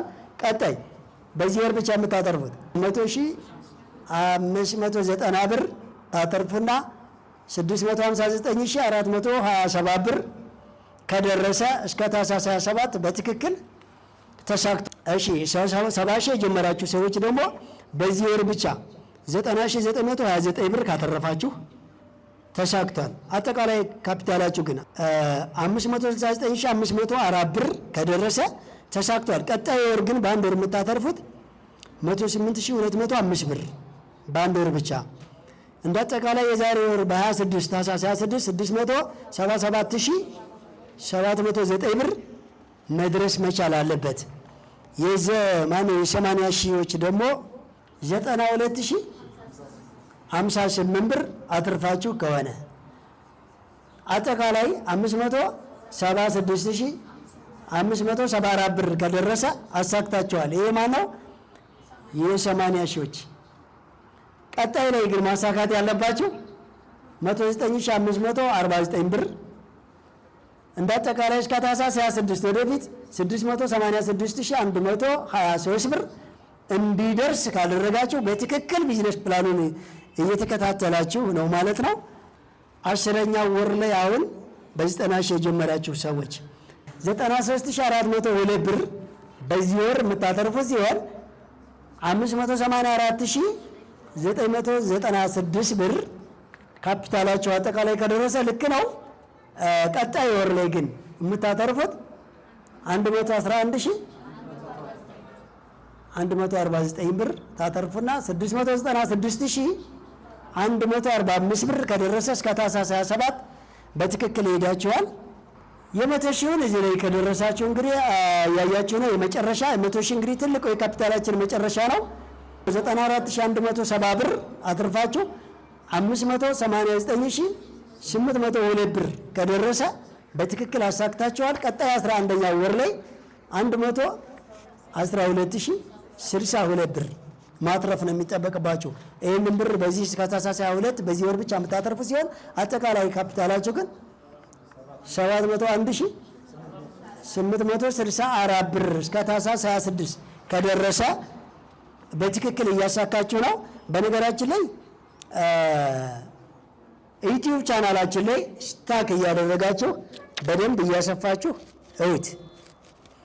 አሁን ብዙ ሰዎች እስከ 2 ዓመት ያለውን የቢዝነስ ፕላን ካልኩሌት ስጡን ሲሉ በመጽሐፉ ላይ በደንብ እየተብራራ በግራፊክስ ካልተቀመጠ ለእናንተ አይደለም ቀርቶ እኛን ያደነባብረና ቁጥሩ ብቻ ይሆንና ቁጥሩንማ ተሰማ ማመድም ይሰሩታል። ግን እንዴት ሊመጣ ይችላል ስለምትሉ እንዴት ሊመጣ እንደሚችል እንዴት እየተለማመዳችኋት ቀላል በሆነ መንገድ እንዴት እንደምትሄዱ ግን ማብራሪያውን ምን ላይ ነው ታገኙት? ሰው ከሚሊዮነሮች መንገድ መጽሐፍ ላይ ታገኙታላችሁ። ይሄን ያክል ካወራን ቀጣይ ግን በዚህ ወር ያተረፉ የሁለተኛው ዙር ሰልጣኝ የሁለተኛ ወራቸውን ሳምንት አነብላችኋለሁ። አሁን መስማት ነበረባችሁ። በሀገር ውስጥም ሆነ በውጭ በሞላ ኢትዮጵያና በሞላው ዓለም ላይ ሆነው በተለያየ በሁሉም ሶሻል ሚዲያችን በላይ ሚዲያ ብለው በመግባት ከዩቲዩብ ላይ ከቲክቶክ ላይ ከሊንክዲን ላይ ከፌስቡክ ላይ እና ከቴሌግራም ላይ እንዲሁም በሚሴጅና ቀጥታ በመደወል ጥያቄ ሲያቀርቡ የነበሩ ሰዎች በሚዲያው ላይ ስለሆነ መልስ መመለስና ለሁሉም ሰው መድረስ ያለበት ለግማሽ ደቂቃ ባጫጭር መልስ ሰጣችኋለሁ። አጠቃላይ ጥያቄውን የሁሉንም ሰብስቦ የያዘላችሁ ተወካይ አለ። ወደዚህ ጋብዝላችኋለሁ። አሁን የነሱ መልስ አዳምጠው ወደ እናንተ ጥያቄ እንገባለን ማለት ነው። ለተወሰነ ደቂቃ በንቃት አንድ ጊዜ ይሄን ሰው እስኪ በተለየ ኮንፊደንስ ተቀበሉልኝ። ሸፕ የእናንተን ጥያቄ ነው። አይ ተወው እንዴ ከተወውማ ይቅር በቃ። አረ መጥቷል። ማጨብጨብ አትሰስቱ። ይሄ ለስንቱ አጨብጭበናል አይደል እንዴ? አሁን እኮ ለራሳችን ነው። ታዲያስ በተለያዩ የሶሻል ሚዲያ አማራጮች እንዲሁም በኤስኤምኤስ የመጡ ጥያቄዎች ነው ይዤላችሁ የመጣሁት። ጥያቄዎቹ የእናንተም ጥያቄዎች ስለሚሆኑ ተከታተሉ። ጥያቄ ቁጥር 1 እኔ የጸጉር ቤት ባለሙያ ነኝ፣ ግን ሌላ ተጨማሪ መስራት ፈልጋለሁ። ሻይ ቡና ቀጥሬ ለማሰራት አስቤ ነበር። ከስራ ጋር ስለማይመቸኝ ለመቆጣጠር ምን ትመክረኛለህ? አዎ ብዙ ጊዜ የብዙዎችን ጥያቄ በሚዲያው ላይ የምንመልስላችሁ የራሳችሁ ጥያቄ ከተመሳሰለ አንድ ጋር እንዲመለስላችሁ ነው። እንደ መጀመሪያ ጊዜ የሚሊዮነሮች መንገድ ስራ እንጂ አሰራ አይልም። ለራስህ ጡንቻ ራስህ ፑሻፕ ውረድ ውጣ ነው የሚለው። ስለዚህ ምናልባት እናንተ ተለያየ ድርጅት ላይ መንግስት ኃላፊነት ስራ ላይ ትምህርት ላይ ቤተሰብ ማሳደግ ላይ እስከዛሬ የገዘፈ ድርጅት ላይ ተጥዳችሁ ሊሆን ይችላል። ባለቻችሁ ጊዜ አብቃቁና እናንተ የምገነቧት የምትለማመዷት ቢዝነስ አልን እንጂ ብር ስላለ ወይም ሀሳቡ ስለመጣ የሆነ ነገር ጀመር አድርጋችሁ ሰው ቀጥራችሁ የሚሊዮነሮችን መንገድ የዚህም ፕሮግራም ቢዝነስ ለማስጀመር እንዳትሞክሩት ነው የምላችሁ። ግልጽ ነው። ስለዚህ እሱ ያለችን አሁን ምንድን ነው የሆነ ነገር ቢዝነስ ክሬት አደረገች፣ ሰው ቀጠረች፣ ለመቆጣጠር ተቸገረች። ግልጽ ነው። ስለዚህ ይሄ መሆን የለበትም። ማይስራ ራሷ እንዴ ስራ ቦታውዬ እኔ በቀን 1 ሰዓት በሄድ እዛ ቦታ ላይ እኔን ጸጉር ሊሰራ የሚጠብቅ ሰው አለ እንዲህ ካለች ለስራው ባህሪ የሚስማማ ስራ ክሬት ማድረግ አለባት የለባትም? ያን ዛጋ ነው። ዛጋ በደንብ ፈትሹት። ቀጥይ። ጥያቄ ቁጥር 2 በመጀመሪያ አቶ በላይ እድሜና ጤና ክብር ይስጥልኝ። እኔ ለመስራት ያሰብኩት መስኖ ነው።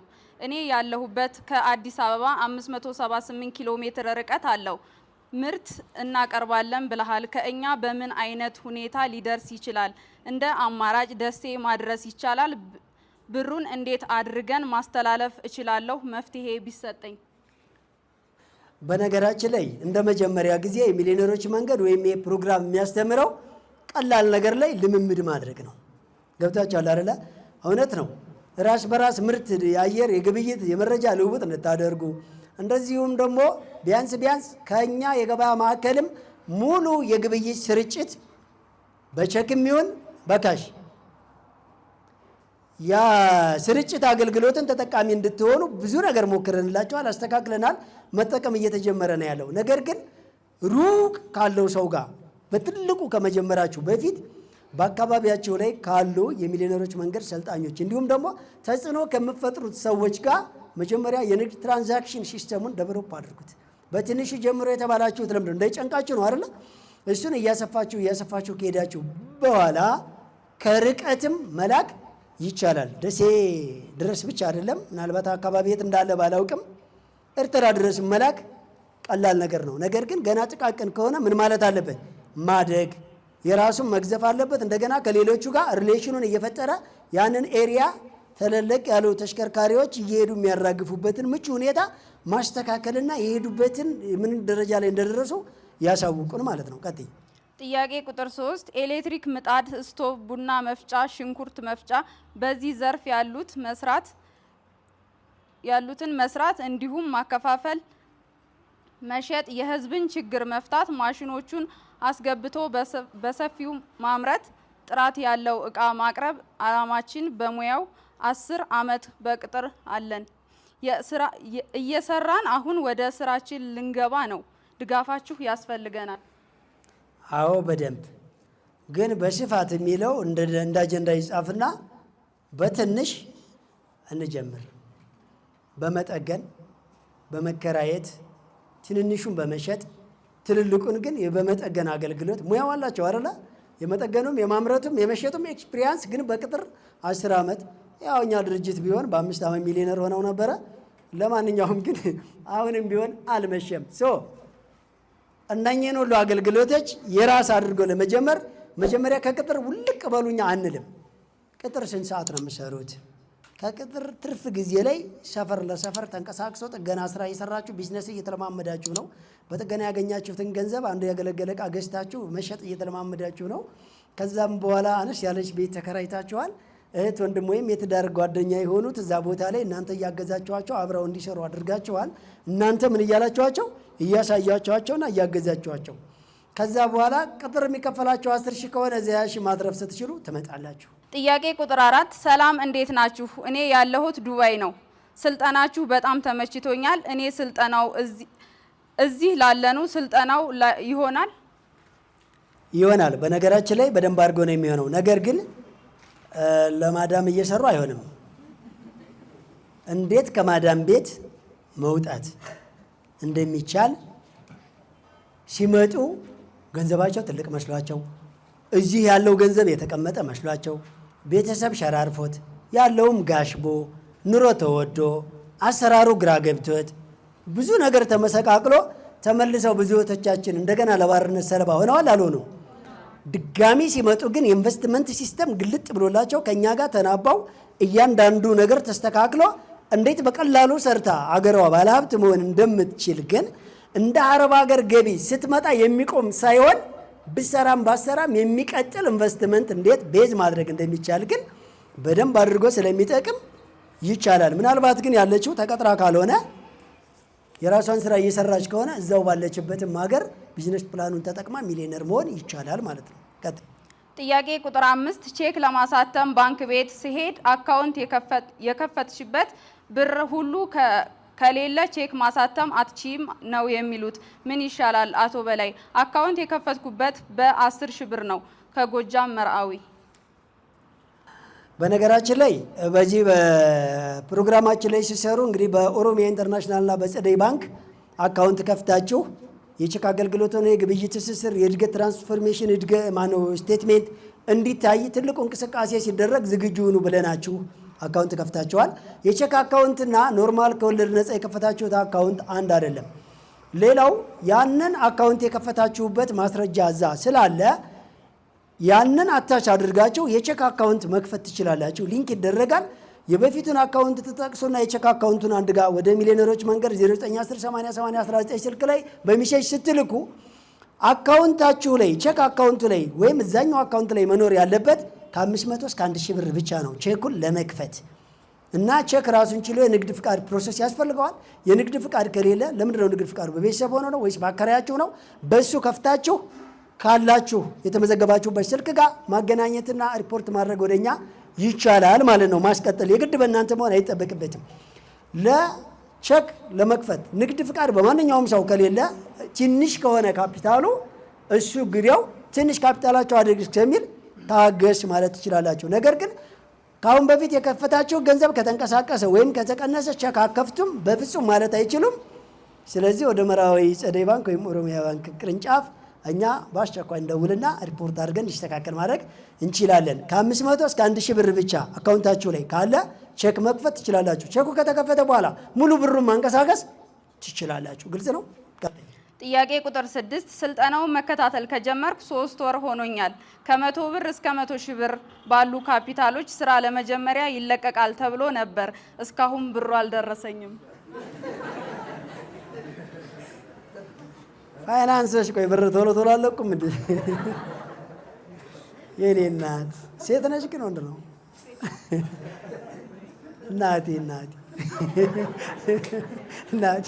ነው። አሁን ይሄ ሰው ሰልጥኗል ወይም ሰልጥናለች? መልሳለን ለዚህ ብሩን እየጠበቀች ነው 3 ወር ሙሉ ስላቆየን ይቅርታ እንዴ። ከ100 ብር እስከ 100 ሺህ እጅሽ ላይ ባለው ስራ ጀምሪ። ስልጠናውን ነፃ 2 ዓመት እኛ ክትትል እናደርጋለን። ሚሊዮነር ስትሆኚ ደግሞ ወደ ሌሎቹ እንሄዳለን ያልነው እንጂ እናትዬ ብር እንሰጣለን፣ እንልካለን፣ እናበድራለን፣ እንረዳለን አላልንም። ወደፊትም አንልም። ጭራሽ ማንም ሰው ቢሆን ሊረዳችሁ ወይ ሊያበድራችሁ ከቻለ ነው በሉ። እጅ ላይ ባለው ገንዘብ ብቻ ወደ ስራ ግባ። በላይ ሚሊዮነር እስከምትሆን ከጎንህ አለ። እመነኝ። ቀጥይ። ጥያቄ ቁጥር 7 መንግስት ተደራጁ ብድር ውሰዱ ይላል። አንተ ደግሞ አትደራጁ ብድር አትውሰዱ ትላለህ። ሀሳቡ አይጋጭም? አንተን ያሰለጠነ ሰው አለ ወይስ በራስህ ፍልስፍና ነው? ፋንታዬ ገብረ ስላሴ ከሰቆጣ። እናመሰግናለን። ትንሽ ተራራቅን። ግልጽ ነው። በነገራችን ላይ በመንግስትም ይሁን በተለያየ በጎ አድራጎት ማህበራት ተደራጁ ተበደሩ የተባላችሁት ይሄ ነው ትክክለኛው ነው የተባላችሁት ወይስ ከተቸገራችሁና ካቃታችሁ ይሄንን አድርጉ ነው የተባላችሁት? ራስህን ችለህ ከሰራ፣ ራስህን ችለህ ከነገድክ፣ ራስህን ችለህ አገልግሎት ከሰጠህ፣ ራስህን ችለህ ካመረትክ መደራጀት ወይም መበደር መስፈርትና ህግ ተደርጓል? አልተደረገም። ራስህን ችለህ መቆም ካልቻልክ የግድ መደራጀት ካለብህ የግድ መበደር ካለብህ ግን ተደራጅተህ ተበድረህ በቃ ስራ የመጨረሻው የአነስተኛና ጥቃቅን ኢንተርፕራይዝ ህግ ነው። ታውቃላችሁ አይደለ? የምን የአነስተኛና ጥቃቅን ገብታችኋል? የመጨረሻ ደረጃ ላይ ያሉት ሰዎች አማራጭ ምንድነው የሚደረገው? በቃ ተደራጁ፣ ተበደሩ፣ ከዛስ ከሊዝ ነፃ ቦታ ውሰዱ፣ ከዛ ብድር ከማይክሮ ፋይናንስ ተካከለላችሁና በቃ ስራ ስሯል። እሱንማ ተቡትና ስደት ራሱ በህገወጥ መንገድ ከሆነ ሂዱ ተብለናል አይደል እንዴ? ግን የመጨረሻው ምርጫ ነው ወይስ ትክክል ነው የተባለው? የመጨረሻው ምርጫ ሌላ ምርጫ ከሌለህ ነው። ገብታችኋል አይደል? ስለዚህ እኛ ደግሞ መጨረሻው ላይ ሳንሆን የመጀመሪያው ላይ ነን። ምን አልን? እኛ ደግሞ ሳትበደር ሳትደራጅ ራስህን ችለህ የራስህን ቢዝነስ እጅ ላይ ባለው ነገር ጀምረህ አንተ ሚልቲ ሚሊዮነር ካደረገ የሀገር ባለሀብትና ግብር ከፋይ የመሆን እድሉን ካገኘው ችግር የለም፣ መንግስት አይወቅስም። እሺ አንድ ሌላ ከየት ነው የተማርከው? የራሴ ፍልስፍና ነው ወይ? የራሴ ፍልስፍና አልፎ የራሴ ተግባር ነው። ቀጥል። ጥያቄ ቁጥር 8 ሰላም እንዴት ናችሁ? እኔ መሄድ የምፈልገው ሳውዲ ነው። የምመዘገበው መጥቼ ነው ወይስ እንዴት ነው? ብሩን ከሄድኩ በኋላ እየሰራሁ መክፈልስ እችላለሁ? እንደገና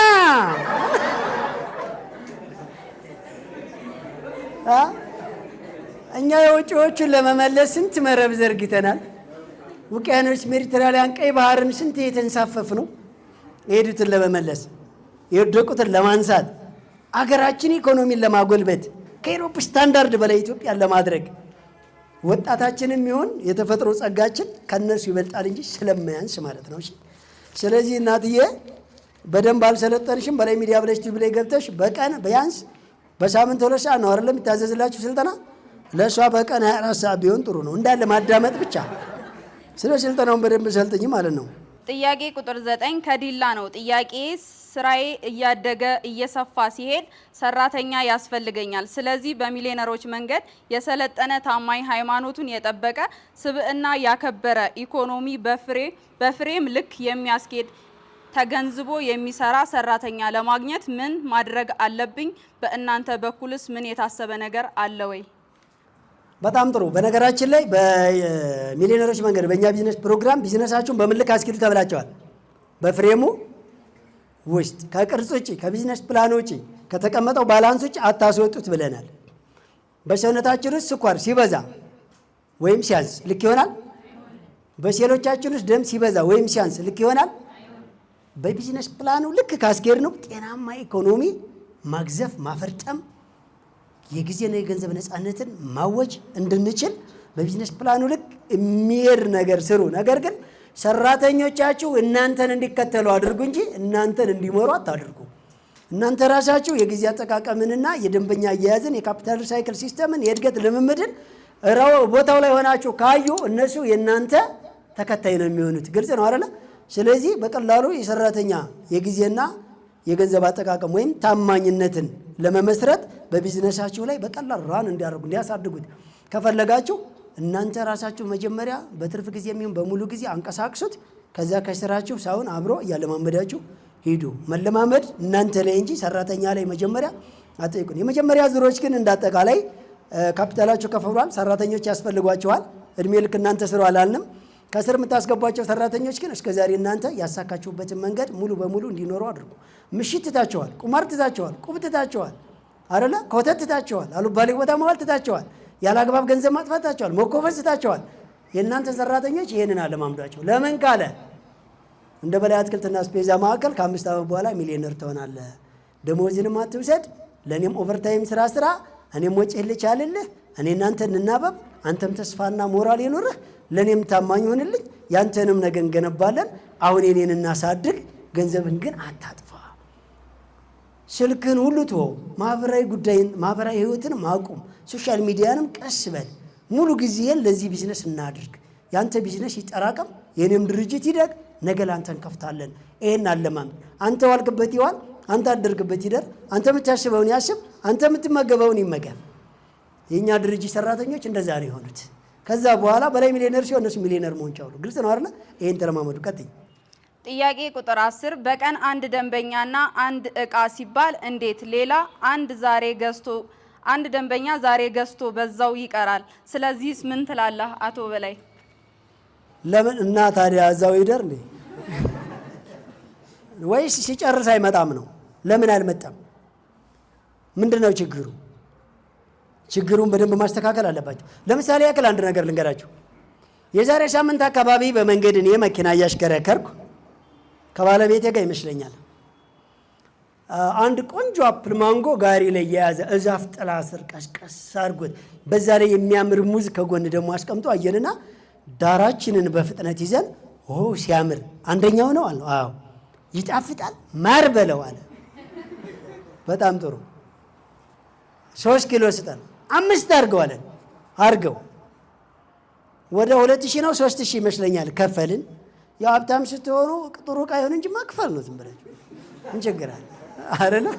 ስለማንኛውም ገዛ ነውና 10ም አድርጉት ቢል እኮ እናደርጋለን። ያምራል ኃላፊነቱን ወስዷል ይጣፍጣል ብሎ እቤት ስንደርስ ሊጥም ገንፎም የሆነ ነገርም ይላል። ቀመስን ጣል ነው አንዱ ግማሽ ኪሎ 75 ግራም ምናምን ማለት 700 ግራም ምናምን ይሆናል። 1 ኪሎ ሁሉ የሚጠጋለ ትልልቅ ነው። ቀመስን አይረባም። ልጆቻችንም ተቅለብልበው ሳይበሉ እየቀመሱ ወረወሩት። አረጁስ ለማድረግ ስኳር ብንጨምር ለራሱ ሌላ ነገር መጣብን። ተው ነው ድጋሚ ሌላ ቀን በዚያ ስናልፍ ትልቅ የማዳበሪያ ጭራ ይዞ ይላል። ጠወለገ ስንት ቀኑ ነው ገዢ የለ እያለ ነው። እና እንግዛው ወይስ ወቅሰነው እንሂድ? እርግጠኛ ነኝ እኛ ማርኬት ቢሆን የገዛችሁት አንግባችሁ በላይ አትክልትና አስቤዛ የተበላሸ ይመልሳል ብላችሁ ካሻሪው ጋር ውራችሁ ብሬን ነበር የምትሉት። እኛ ግን አላረግንም። ተባረክ ችግር የለም። ሌላ ጊዜ ስናልፍ ውሃ ረጨውና በመሮዬ ሃይ ብየው አለፍኩ ማለት ነው። ደንበኛው ሆንኩ እንዴ? አንድ ቀን ገነጠለልኝ። ማይረባ ዕቃ ሰጠኝ። ይጣፍጣል ያልኩት ይጥማል ማር ነው አለ። 3 አድርግ አልኩት 5 አድርገው አለኝ። ዋጋ ውድ ጠራ ችግር የለም ዕቃው ብራንድ ይሆን አልኩት። ስለዚህ ሌላ ቀን ሳየው ወላ ልገዛው ቀርቶ ደሜ ነው የሚፈላው። ከዛ እዛ ጋር የሆነ ቃል ገዝተህልኝ ስለኝ ወንድሜ እንዳገዛ ደንበኛ ሰጠውስ ወይስ እኔም ቀርቼ ደንበኛ ከለከልኩበት? ለምን ናና እኔ ቤት ያለውን ቀመሰው አልኩት። እርግጠኛ ነኝ ይሄን ጊዜ ቆንጆ ዕቃ ይዞ ሊሆን ይችላል። ግን እኔን አገኘኝ እንዴ? በማይረባ ዕቃ ከሚያታልለኝ ምን ይበለኝ? የዛሬው እስከዚህ ነው ግን በገዛ ይደሽ ይለኛል። 3 ተውና በቃ ቢያንስ አንደኛ ሲገዛ ንጹህ ዕቃ መግዛት ግዴታው ነው አይደለም? ግዴታው ማየት ማጥናት። ከዛ ሲሸጥስ ቢነግረኝ እስከዚህ ነው ብዙም አይደለም ግን ቆንጆ ነው ቀዝቀዝ ያለ ጥላ ነው ያረኩት ባይሆን ዋጋ አስተያየት አደርጋለሁ ለሌላ ቀን ግልጹን ልንገርህ ብዬ ነው። ቢያንስ እንኳን ብዙም አይጥምም አይበለኝ ብዙም አይጥም ቢያንስ ቢለኝስ ሌላ ቀን ሄጄ ገዛው ነበር። ዛሬ ጣፋጭ መጥቷል እለዋለሁ ቢያንስ አዎ ካለኝ በባለፈው አይጥምም ብሎ ግልጹን ነግሮኛል አልነገረኝም። አሁን ጣፋጭ ሲመጣ ምን አለኝ? ጣፋጭ መጥቷል ሲለኝ አምነዋለሁ አላምነውም? 10 አድርግ ቢለኝ አደርጋለሁ አላደርግም? ስለዚህ አባቴ አንድ ቀን የሸጥከው ደንበኛ ከጠፋ እመነኝ አታለዋል። ወይ ጨጓራው ተልጦ ስልክ ላይ ተጥደህ ቆይቶ ነው ያስተናገድከው፣ ወይ የሚበላሽ ዕቃ ሰጥተዋል፣ ወይ ግራም አጉልሃል፣ ወይ ኳሊቲው ትክክል አይደለም፣ ወይ ያላግባብ ዋጋ አስወድደን ጭት አድርገዋል። ስለዚህ ድጋሚ እንዲመጣ ቀልጠፍ ብለህ ፍጥን ብለህ ኳሊቲውን ተናግረህ በትክክል መዝነህ በተመጣጣኝ ዋጋ ሸጠህ ድጋሚ እንድትመጣ አመሰግናለሁ ወንድሜ ብለህ ስጠው። ይመጣል። ከቻልክ ስልኩን ተቀበልና ዛሬ ቆንጆ ዕቃ መጥቷል በደንብ ነው የማስተናግድ እና እያልክ ጥራ። ሰርግ ልጠራ ሲሆን 1000 ሰው አይደለ እንዴ ሊስት ላይ ያወጣው? ምነው ለደንበኛ ሲሆን ሰው የለም ትላለህ እንዴ? ሊበሉ ነው እንደሚመጡት ያንተ ወዳጆች እንዲገዙም ንገራቸው እንጂ። ቀጥል። ጥያቄ ቁጥር 11 ሰላም እንዴት ናችሁ? ፕሮግራማችሁ በጣም ነው የተመቸኝ። የሚገርመው ነገር ዛሬ ጀምሬ ፑሌን ለመልቀቅ ወስኛለሁ። ቢዝነስ ፕላን ያስፈልገኛል። ፑል ነው አንድ ያጨብጭቡለት። አረ ያንሳል። ፑል ሊተው እኮ ነው።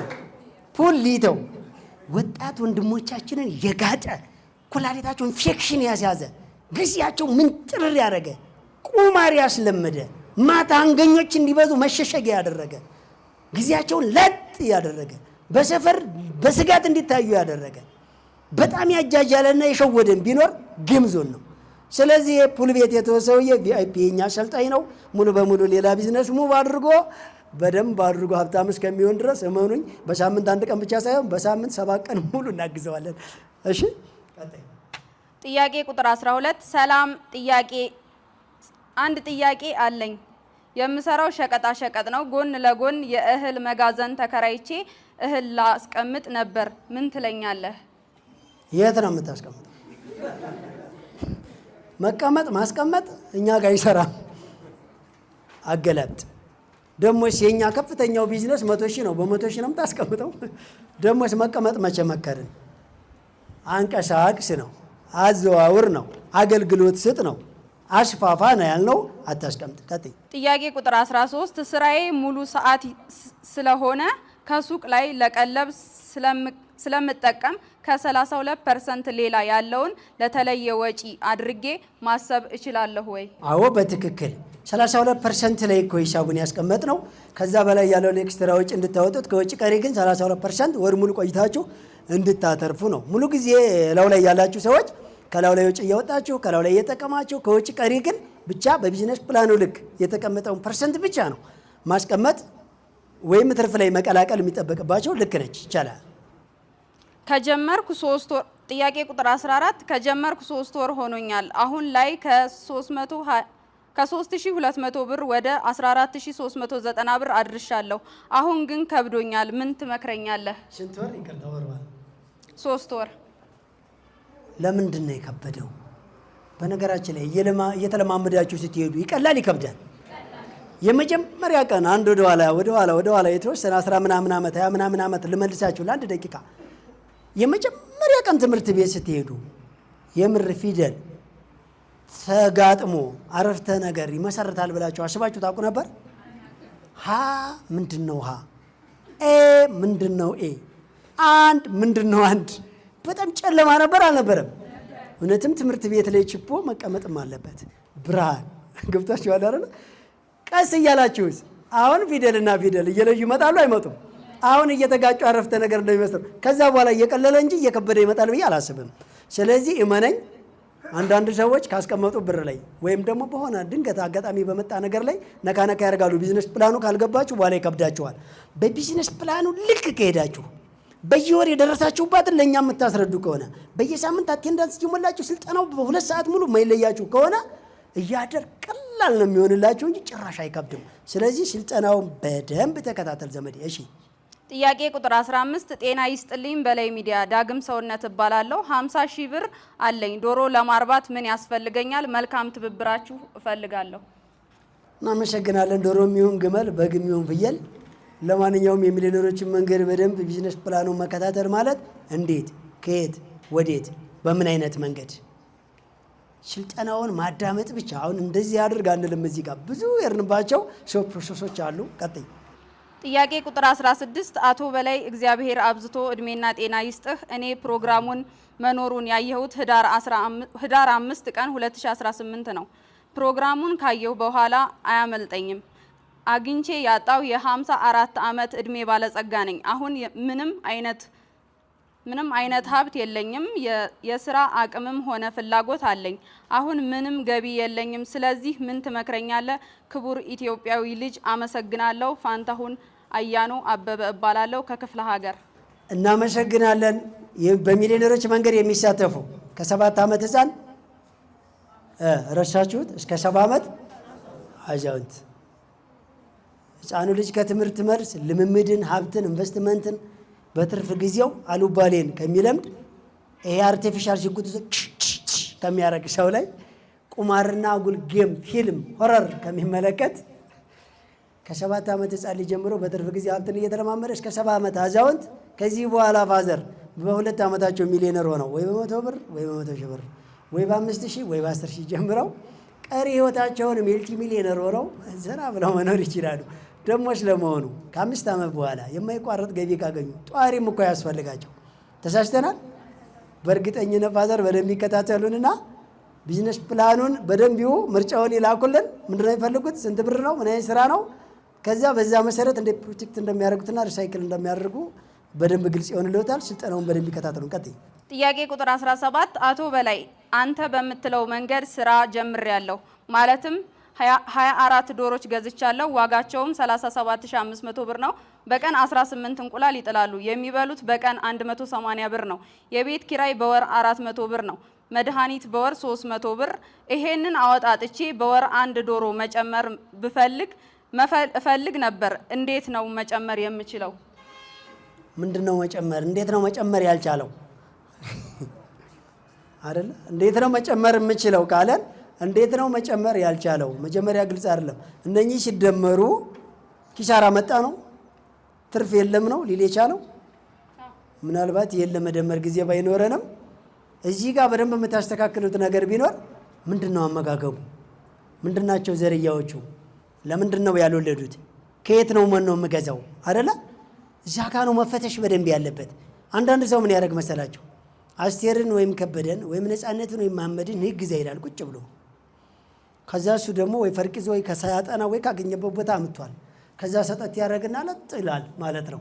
ስለዚህ መፈተሽ ያለበት ምኑ ጋር ነው ችግሩ? ምኑ አውርቻቸዋለሁ በባለፈ 5 ኩንታል ሽንኩርት በቀን ብሸጥ እኮ አንድ ብር ቢይዝ 500 ብር በወር 15000 ብር ዋው ቢዝነስ ልጀምር ነውና አትክልት ሽጥልኝ አለኝ ሰው።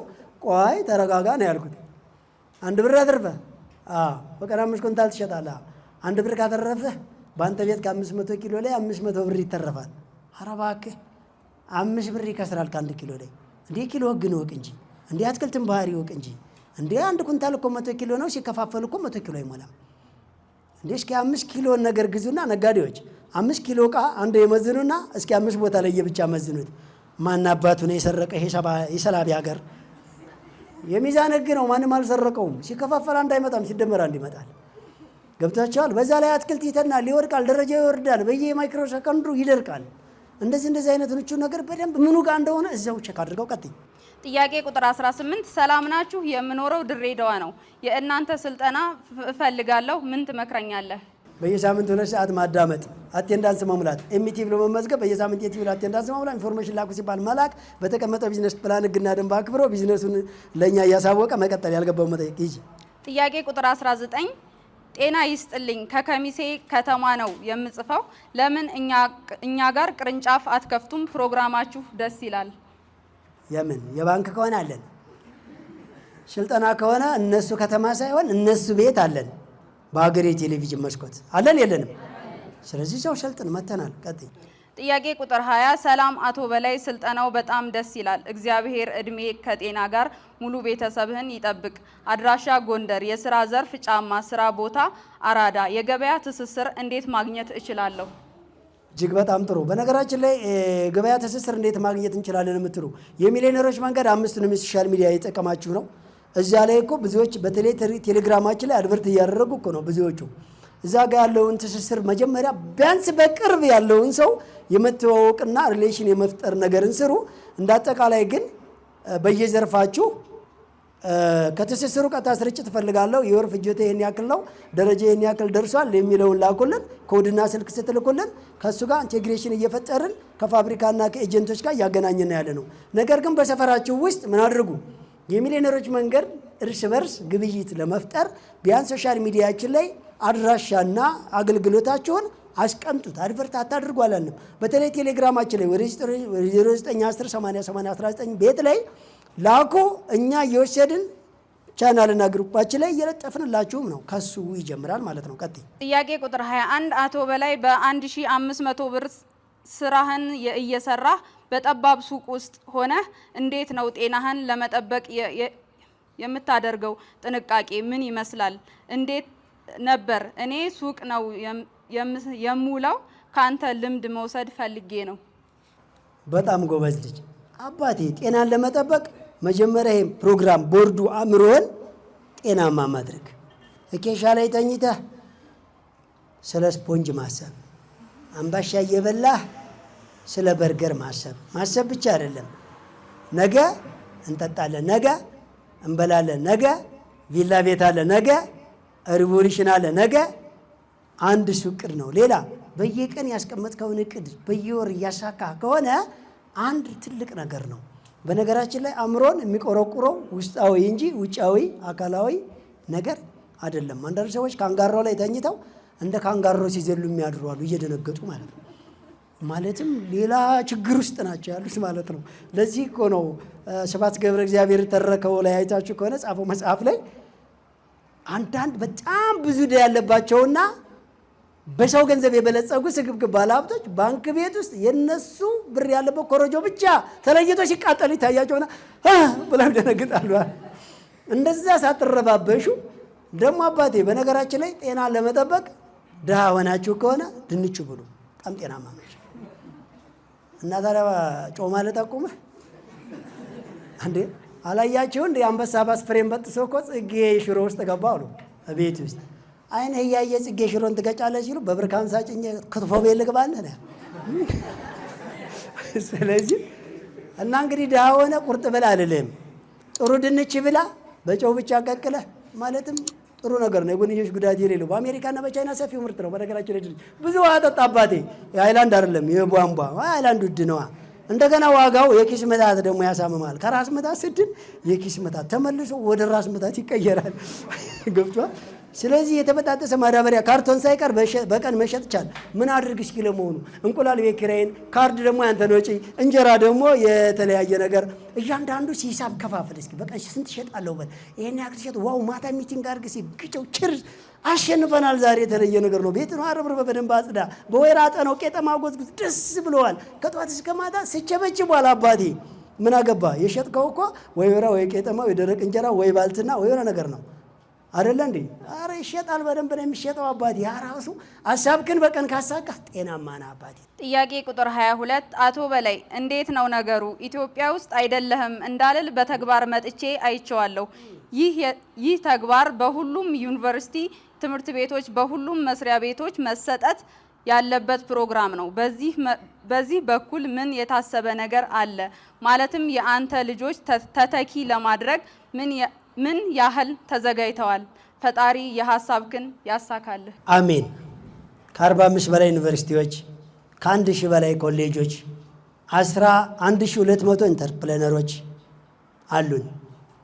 በሶሻል ሚዲያ ወደ 5000 የሚሆኑ የቢዝነስ ስልጠናዎች፣ በብዙ ሺህ የሚቆጠሩ የሃይማኖት አባት አስተማሪዎች፣ በእያንዳንዱ ቤት ወላጅና አሳዳጊ መካሪዎች፣ በየትምህርት ቤት ገሳጭና መካሪ መምህራኖች አሉ። ሁሉንም ነገር ትተን ግን እኛ የት ላይ የተገኘ ነው? አሉባሌ ቦታ ወይስ እውነት አሰጥ? የሚሊዮነሮች መንገድ ከዩኒቨርሲቲ በላይ ዩኒቨርሲቲ ነው። አጥር የሌለሽ ዩኒቨርሲቲ ሃይ የእውቀት ማዕከል ነው ይሄ ራሱን ችሎ። ስለዚህ እኛ ጉዳያችን ከዩኒቨርሲቲዎች ጋር አይደለም። ዩኒቨርሲቲ 5 ዓመት ተመርቀን እያጥላለሁ አይደለም። በነገራችን ላይ መማርን አልቃወምም። ነገር ግን ተምረ ጨርሰህ እየደጅ ድንኳን ጥለ መርቆኝ ብለ ኮፍያ አድርገህ የምትንዘላዘል ጋውን ለባሽ ሁሉ አሁን እሱን ተወውና በምረቃ ብር ቢዝነስ ጀምር እያልኩ ነው እኔ። በምረቃ ብር ቢዝነስ ጀምር። 10 ወደቁ ብለ ወይ ወደ ቀይ ባህር ወይ ወደ ቀይ ሽብር አትግባ። እና የበላይም ፕሮግራም እቤት ቁጭ ብለ በሀገሬ ቴሌቪዥን እቤት ቁጭ ብለ በዩቲዩብ ያስተምራል። ስለዚህ ግልጽ ነው ፕሮግራሙ በየቦታው ሁሉ በየአዳራሹ ሁሉ በየትምህርት ተቋማቱ በየዩኒቨርሲቲው መሰጠት አለበት። አዎ ግን ጊዜውን ጠብቆ ሰፊ ለውጥ ካመጣን በኋላ 10 መተዳደሪያ ሕግ ስላለን አገሪቱ ለውጡን አይታ ህዝብ ከኖረው አገር አልቀበልም ስለማትል መተዳደሪያ ሕግ ታደርጋለች። በነገራችን ላይ በአሜሪካና በአውስትራሊያ የምንም እጅ እና እግር የሌለው አካል ጉዳተኛውን የኒክን ፕሮግራም በብሔራዊ ቴሌቪዥኗ በግዳጅ በሳምንት 2 ሰዓት እንዲተላለፍ ይደረግ ነበረ። የእኛም ፕሮግራም አሁን በማረሚያ ቤት በግድ እንዲተላለፍ ልናስደርግ ትንሽ ነው የቀረን። ቀስ ብሎ እየደጃቸው እናንተማ በግድ ብትባሉ ዘላችሁ አረቢክ ካናል ፕላስ ዲኤስቲቪ እያደረጋችሁ ልታስቸግሩ ይሆናል። እንግዲህ ካልሆነ ወይ ትታሰሩ ቶሎ ባለሀብት እንድትሆኑ ከዚያ ይሸውራቸው። ቀጥል። ሀሳብን እናመሰግናለን። ከጊዜ በኋላ ግን ይሆናል። እሺ። ጥያቄ ቁጥር 23 አቶ በላይ የገበያ ትስስሩ ላይ ቅድሚያ ገንዘብ አትጠይቁ ወይም ገንዘብ ስትጠየቁ አትላኩ የተባለው ቢብራራ። ለምሳሌ እኔ የምሰራው ዌብሳይት ማበልጸግ፣ የሶሻል ሚዲያ ማስተዳደር እና የተለያዩ ባነሮችን ዝግጅት ነው እና ቅድሚያ ቀብድ እጠይቃለሁ። ተሳስቼ ነበር ወይስ የተለየ ነው? ምናልባት እንደየስራው ባህሪ ነው። ግልጽ ነው አይደለ? ምን ብለናል እኛ? ሽያጭ ቅድሚያ ዕቃ አትላኩ፣ ቅድሚያ ብርም አትላኩ። ተናበቡ። ዘመኑ ባፈራው ቴክኖሎጂ ተናበቡ። በቪዲዮ በፎቶ በምናምን አው መዝኑ እቃውን ወይም አገልግሎትን ወይም ምርቱን። ከዛ በኋላ እቃው ከደረሰ በኋላ እቃው ከመራገፉ ወይም ለሰውየው እጅ ከመግባቱ በፊት እቃው ደርሶ ሰውየው እጅ ካለ ከቆመ በኋላ ብሩን ያስተላልፍ፣ እቃውን ይቀበል። በጥንቃቄ የሚሊዮነሮች መንገድ ሰልጣኝ ነው ብዬ በነገራችን ላይ በባለፈ ጊዜ የምንሰማው አንዱ ከደቡብ አካባቢ ወደ አዳማ ገንዘብ አስገብቼ ነበርና አልመለሰልኝም፣ እስኪ ጠይቁልኝ አለ። እንግዲህ ልባሩ ሌላው እዛው አዳማ ኮዱና አድራሻ የተላከልን ሰውዬ ወደ ጎጃም እንጂባራ ነው አካባቢ ግብይት እንፈጽም ብሎ ነበርና እስኪ እናንተ ሰልጣኝ ከሆነ ይሄንን ኮድ አጣሩልኝ ብሎ ኢንፎርሜሽን ላከ። የሱ ይሻላል አጣሩልኝ ማለቱ ማለት ነው። ግን ሳታጣሩ ሳታረጋግጡ ለሳምበዲቃ ወይም ገንዘብ ልካችሁ የሚሊዮነሮች መንገዶች ሰልጣኝ ነኝ ብሎኝ ታማኝ ነኝ ብሎኝ በሉ ብለናል እንዴ። ጥንቃቄ ራሳችሁን ኃላፊነት ወስዱና ግብይት አድርጉ። የትኛውም ቦታ ለምን ወንድም አይሆንም ያናቅም እንዴ? አንድ አያት ልጆች በርስት አይደል እንዴ ስትጨቃጨቅ ፍርድ ቤቱን በወረፋ የሞላው። ስለዚህ የሚሊዮነሮች መንገድ ሰልጣኝ ቢሆንም ራስን ጥንቃቄ አድርግ፣ ሪያክሽኑ ሂዱ። ለማንኛውም ግን እሱ ዴቨሎፐር ነኝ እንግዲህ መጀመሪያ እንደ ስራው ባህሪ ቀብድ ያስፈልጋል። ከዛ ቀድሚያ መቀበል ስህተት ነው ወይስ መቀበል አልነበረብኝም ወይ ካለ እንደየስራው ባህሪና እንደየሰዎቹ አግሪመንት ሊኖራቸው ይችላል፣ አድራሻ ሊኖረው ይችላል፣ መተማመኛ የሆነ ነገር ሊኖራቸው ይችላል። እንደየስራው ባህሪ ራሳቸው ገምግሙት ማለት ነው። ቀጥ ጥያቄ ቁጥር 24 አቶ በላይ እስካሁን እንቆቅልሽ ሆኖብኛል። መጥቼ ብዙ አውርተናል። ትልቅ የግል ድርጅቶች ለብዙ አመት ሰርቻለሁ። እኛ በሚሊዮን መድበን ፈቅ ያላልንበትን መንገድ በተግባር አሳይተህናል። ለዚህ ትልቅ ክብር አለኝ። ወደ ጥያቄ ስገባ አቶ በላይ እውነት ወጪውን የሚያግዝህ ሰው ወይም ድርጅት ወይም አካል የለምን? ከሌለስ ምን ለማትረፍ ነው? በወር ከ750 ሺህ ብር በላይ መድበህ ፕሮጀክቱን የጀመርከው በዛ ላይ ነጋዴ ሆነ። ይህ ደግነት ከየት መጣ? ኢትዮጵያ ውስጥ ያውም በአሁን ሰዓት ብርታቱን ይስጥህ። አሜን አሜን። በነገራችን ላይ በዚህ ሰፊው ህዝብ ሲጉላላና ሲሰቃይ ለፈጠረው አምላክ መገዛቱን ትቶ ከአምላክ አፈንግጦ ለገንዘብ ሲገዛ ገንዘብን የሱ ባሪያ ማድረግ ሲችል የገንዘብ ባሪያ ሲሆን ትውልድ በዚህ ልክ ኢኮኖሚያዊ ማህበራዊና ሰብአዊ መብቱ ምስቅልቅሉ ወጥቶ ህዝብ በህዝብ ላይ መንግስት በመንግስት ላይ ተነስቶ መላቀጡ ሲጠፋ በ1500 ብር ተነስቶ በ5 ዓመት ሚሊዮነር የሆነው ሰውዬ እያወቀ ዳር ቁጭ ብሎ ፊልሙን ማየት ወንጀለኛ ነው ወይስ ትክክለኛ? የሰብአዊ ክስ ወንጀለኛ ያደርጋል ማለት ነው። ስለዚህ እኛ የማይቋረጥ ገቢ ስላለን እውቀቱ እጃችን ላይ ስላለን አሁን የጊዜና የገንዘብ ነፃነት ስላለን ምንም ባይከፈለን ይህንን ህዝብ ይህንን ቀላል ዘዴ የማሳየት በሰብአዊ ህግ ግዴታችንን የተወጣ ነው። ግልጽ ነው አይደለ?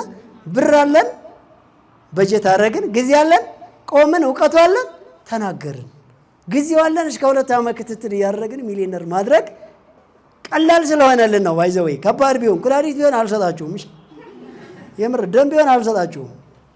እኔ ጾሜን ላድር ቢሆን አልሰጣችሁም። የምሬን ማወራችሁ ካለኝ ላይ መስጠት ግን አንድ ማርኬት የሌለው ሰው እያለ እኔ 5 ከከፈትኩ የግድ 10 ማድረግ አለብኝ እንዴ? እሱ እየተራበ ተገቢ ነው? እሺ እኔ በሪቮሉሽን በፓራዶ እየሄድኩ በእግሩ እየሄደ ጫማው የተንጋደደ ሰውዬ አይመለከተኝም? ይመለከተኛል። ስለዚህ ቆይ እስኪ ቢያንስ እሱ ሞተር ይግዛ። ስለዚህ ካለኝ ጊዜ ካለኝ እውቀት ካለኝ ገንዘብ ስለሆነ እየሰጠ ያለሁት በእርግጥ እውነት ነው። ማስተዋል ይጠይቃል።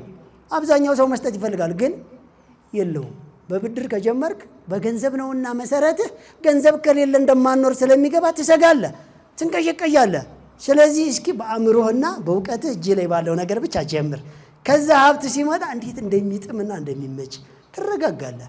በነገራችን ላይ ይሄን ሁሉ በጎ አድራጎት እያደረገ የኛ ድርጅት ግን አሁንም ብራንች እየከፈተ ነው። ምን ትላላችሁ? አሁንም እያደገ ነው። አንድም የሚረዳን የመንግስትም ሆነ የግል ድርጅት የውስጥም ሆነ የውጭ አካል የለም፣ በታምር የለም፣ ወደፊትም አይኖርም፣ እንዲኖርም አንፈልግም። እኛ በአውሮፓ በአሜሪካ በአረብ ሀገር የሚኖሩት ወንድሞቻችን ኖ ያልነው ኑ እናግዛችሁ እንጂ ኑ አግዙን ጭራሽ አላልንም። ዶላራቸውን ሪያላቸውን ሳይሆን የፈለግነው ራሳቸውን ሰብአዊነታቸውን ብቻ ነው። ገብቷቸዋል አይደል? ስለዚህ ይቀጥላል። እሺ ጥያቄ ቁጥር 25 አቶ በላይ በክፉ ቀን ለኢትዮጵያ ሕዝብ ከፈጣሪ የተሰጠ ልዩ ስጦታ ነህ። ለእኔ ነው፣ ለሌላው አላውቅም። ምክንያቱም የሚተቹ አይጠፉም። አሁን እኔ 1 ሚሊዮን ብር አለኝ። ምን ልስራ? እባክህ አግዘኝ። በቃ 900 ሺውን እርሳው ያንተ አይደለም አሉ። 100ውን ብር ብቻ ይዘህ ወደኛ ቢዝነስ ፕላን ማነው 100 ሺህ ብሩን ከፍ እናድርግለትና ማለት ነው አይደለ? ስለዚህ ዘመዴ ለማንኛውም ለሀሳብ እናመሰግናለን። ስልጠናውን በደንብ ስማው። በ100 ሺህ ብር ይጀምራል። እኛ እናግዛለን። አይ በሁሉም ነው መስራት የምፈልገው ካልክ ትችላለህ። 900 ሺህ ብር እኛ ቢዝነስ ፕላን ውስጥ አይገባም። የምችለውን ያክል እያገዝን በዘለማዱ ሂድ። ነገር ግን 100 ሺህ ብር እኛ ቢዝነስ ፕላን ውስጥ አስገብቶ ለብቻው በ2 ዓመት ሚሊዮነር ያደርገዋል። በ5 ዓመት የገንዘብና ጊዜ ነፃነት ያስገኘዋል ማለት ነው። ኧረ ጎበዝ፣ ቀላል መስሎኝ ዘልዬ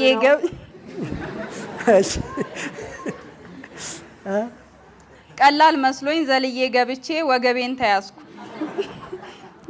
የተባለውን ፐርሰንት ለ1 ወር አሳክቻለሁ። ሁሉም ወር ግን ወይ ፍንክች መነቃነቅ አቃተኝ። ምንድነው ጉዳቱ የቱ ጋር ነው?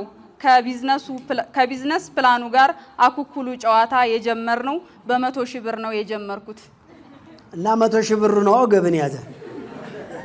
አንተ ሞኝ ነህ እንደኔ በትንሽ በ1500 ጀምረህ አትዝናናም እንዴ? በ1000 ቢጀምር እኮ 550 ብር ነች አይደል በወር የሚያተርፋት። 2400 ለማትረፍ ተቸገረ እኮ እንዴ! ምን ነው አሁን ያጨናነቀ ሰውዬ? ካፒታሉ ከፍ ማለቱ እውነት አሰድ እንዴ! 100 ብር ብትሆን እኮ 100 ብር ነበረች በቀላል አሳክቷት የተለመደውን ባሪላ ሸክም የሚሆን ሱቅ መሸጥ ቀስ ብሎ ያን እየሰራ ይችን ግን ቀስ እያላችሁ መዘወር ነው። ለዚህ እኮ ነው የሁላችሁ ቀጭን ሰው ነው ፍራም ሰው እኩል አይተነፍስም። ይሄኛው በሽብ ተሞልቶ ነው። እንደኔ ሸንቀጥ ያለው ደግሞ ተፈለገው ፍሌክሲብል አትጨናነቅ። ሌቭል ስታንዳርድ አለው ለሁሉም ነገር ገብቷል አይደል? ስለዚህ ካፒታሉን እንደገና ሪሳይክል ሲስተሙ ከከበደ እንደገና 3ኛ ዙር ላይ በ500 ብር ተመዝገብ ወንድሜ። ዞሮ ዞሮ በ2 ዓመት ሚሊዮነር ላይ እንገናኛለን። ቀስ እያልክ ተለማመድ፣ አትጨናነቅ። እኛ መጨናነቅ የሚባል አንመክርም። አትንጠራራ፣ ግድ የለም እና ታዲያ ምን በላለው ምን ጠጣለው ካልክ እንዴ ይሄ ከከበደ ይሄን ቀስ እያልክ በተወሰነ ሰዓት እየሰራ የለመድከውን ስራ የማይከብደውን እውነት አሰት ይችላል እኮ አትጨመጨናነቅ። እንዴ በ100 ብር ቢሆን ጀምር፣ ዞሮ ሚሊዮነር ትሆናለህ። ህግና ደንቡን ብቻ ግን ተከተል፣ እንዳትለቅ መስመሩን። ገመድ በጥሰህ መብራት የለም አትበል፣ አታቋርጠው። ጥያቄ ቁጥር 29 አቶ በላይ ከ50 ዓመት በላይ በውጪ ድርጅት ሀገር ውስጥ በኃላፊነት ሰርቻለሁ። በእውነት የአንተ ተአምር ነው የሆነብኝ። ለማገዝ ብንፈልግ በምን እናግዝህ? በገንዘብ አይቻልም ብለሃል። እኔ እኮ ሰው ቀምቶ አጭበርብሮ በሚወስድበት ሰዓት አልቀበልም። የሚገርም ነው። እሺ ምን እናድርግ? ይሄ እኮ የኢትዮጵያ ብቻ ሳይሆን የአፍሪካ ፕሮጀክት ነው። ስታይል ዳግማዊ አድዋ ይላችኋል።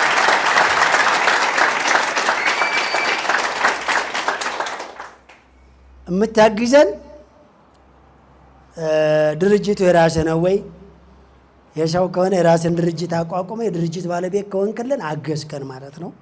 እኛ የምንፈልገው ኢትዮጵያ ውስጥ የአመለካከትና ኢኮኖሚ እንደዚሁም የሰብአዊ ድህነት እንዳይኖር ከፍ ማለት ነው የምንፈልገው። ከፍ አለች በተፈጥሮ ታደለች ሀገር ላይ ሆነን ይህን ሁሉ ወጣት ይህን ሁሉ ተፈጥሮ ይህን ምቹ አየር ይዘን መራብ፣ መጠማት፣ መሰደድ፣ መዋረድ አይመጥነንም እያልን ነው። እሱ ላይ አንዱ ከሆንክልን አገዝከን ነው። ገንዘብማ እግዚአብሔር ይመስገን በእኛ በረር ገንዘብ እየገባ ስለሆነ በቂያችን ነው ማለት ነው። ጥያቄ ቁጥር 30 ሶስተኛው ዙር ስልጠና መቼ ነው የሚጀመረው? የሶስተኛ ዙሮች በነገራችን ላይ አሁን ሪል እየተሰጠ ያለው ስልጠና አብሮ ያካትታቸዋል። ነገር ግን የመጀመሪያውን ወር የማሳካት ስልጠና ገና ነው።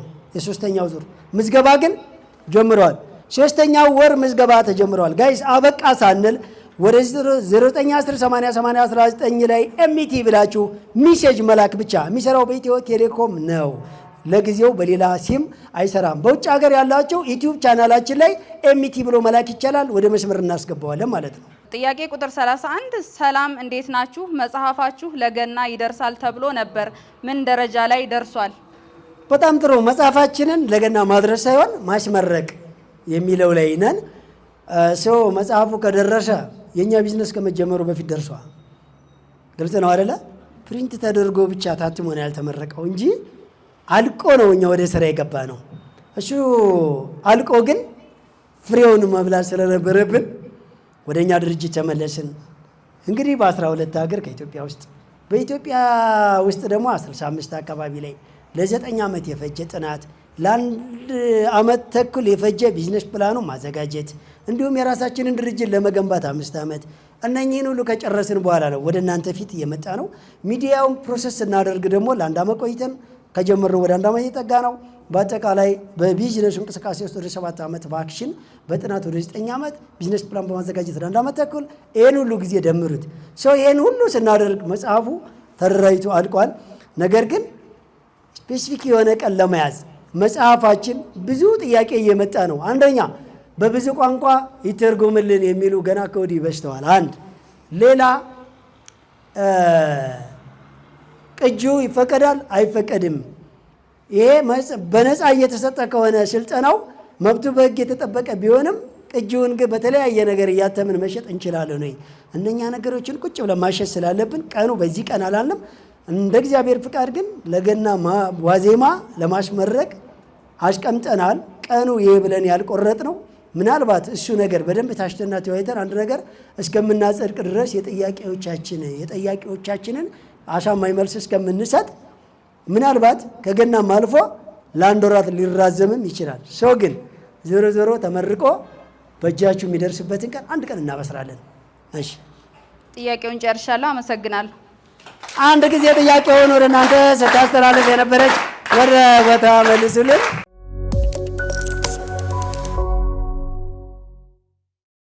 ስለዚህ ለራሳቸው አንድ ጊዜ ሞራል አሪያንሳ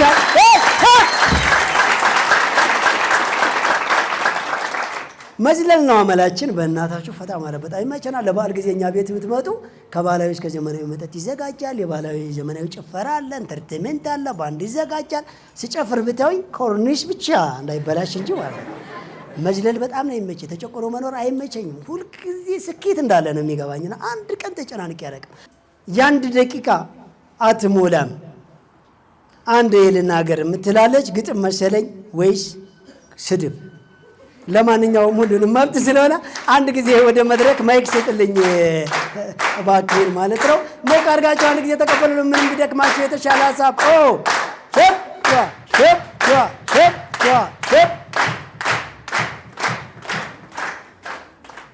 ምንድን ነው?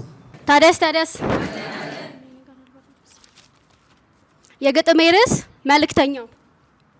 ኢትዮጵያዊ ጀግና መሬት ያበቀለች ዘላለም ታመስግን እሱን የወለደች የምድር ስጦታ ለኛ የፈጠረች ሕይወት ለከበደው ኑሮን ለሚያማርር መፍትሄ ተገኘ ከአንድ የጀግና ዘር።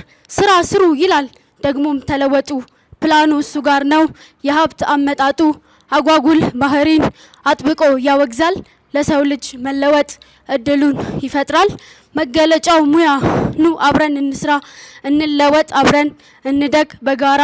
ሌብነት እንዳይኖር እንዲሁም ልመና የአሰራር ጥበብን ይዞ መጥቷልና ማይለወጥ የለም እሱን ተከትሎ መንገዱን ያሳያል መቀየርን ቶሎ። አይቀር ስደተኛ አካል ጉዳተኛ ሁሉን ያካትታል ደግሞም እስረኛ እድሜ ሳይል ሀገር ደግሞም ከየት መንደር እንዲህ አይነት መልካም አስተሳሰብ ያለው ያብዛልን ፈጣሪ ከነ ሙሉ ጤናው። ማን ነው ካላችሁኝ እኔ እናገራለሁ አጠገቤ ያለው በላይ ሞርዴ ነው።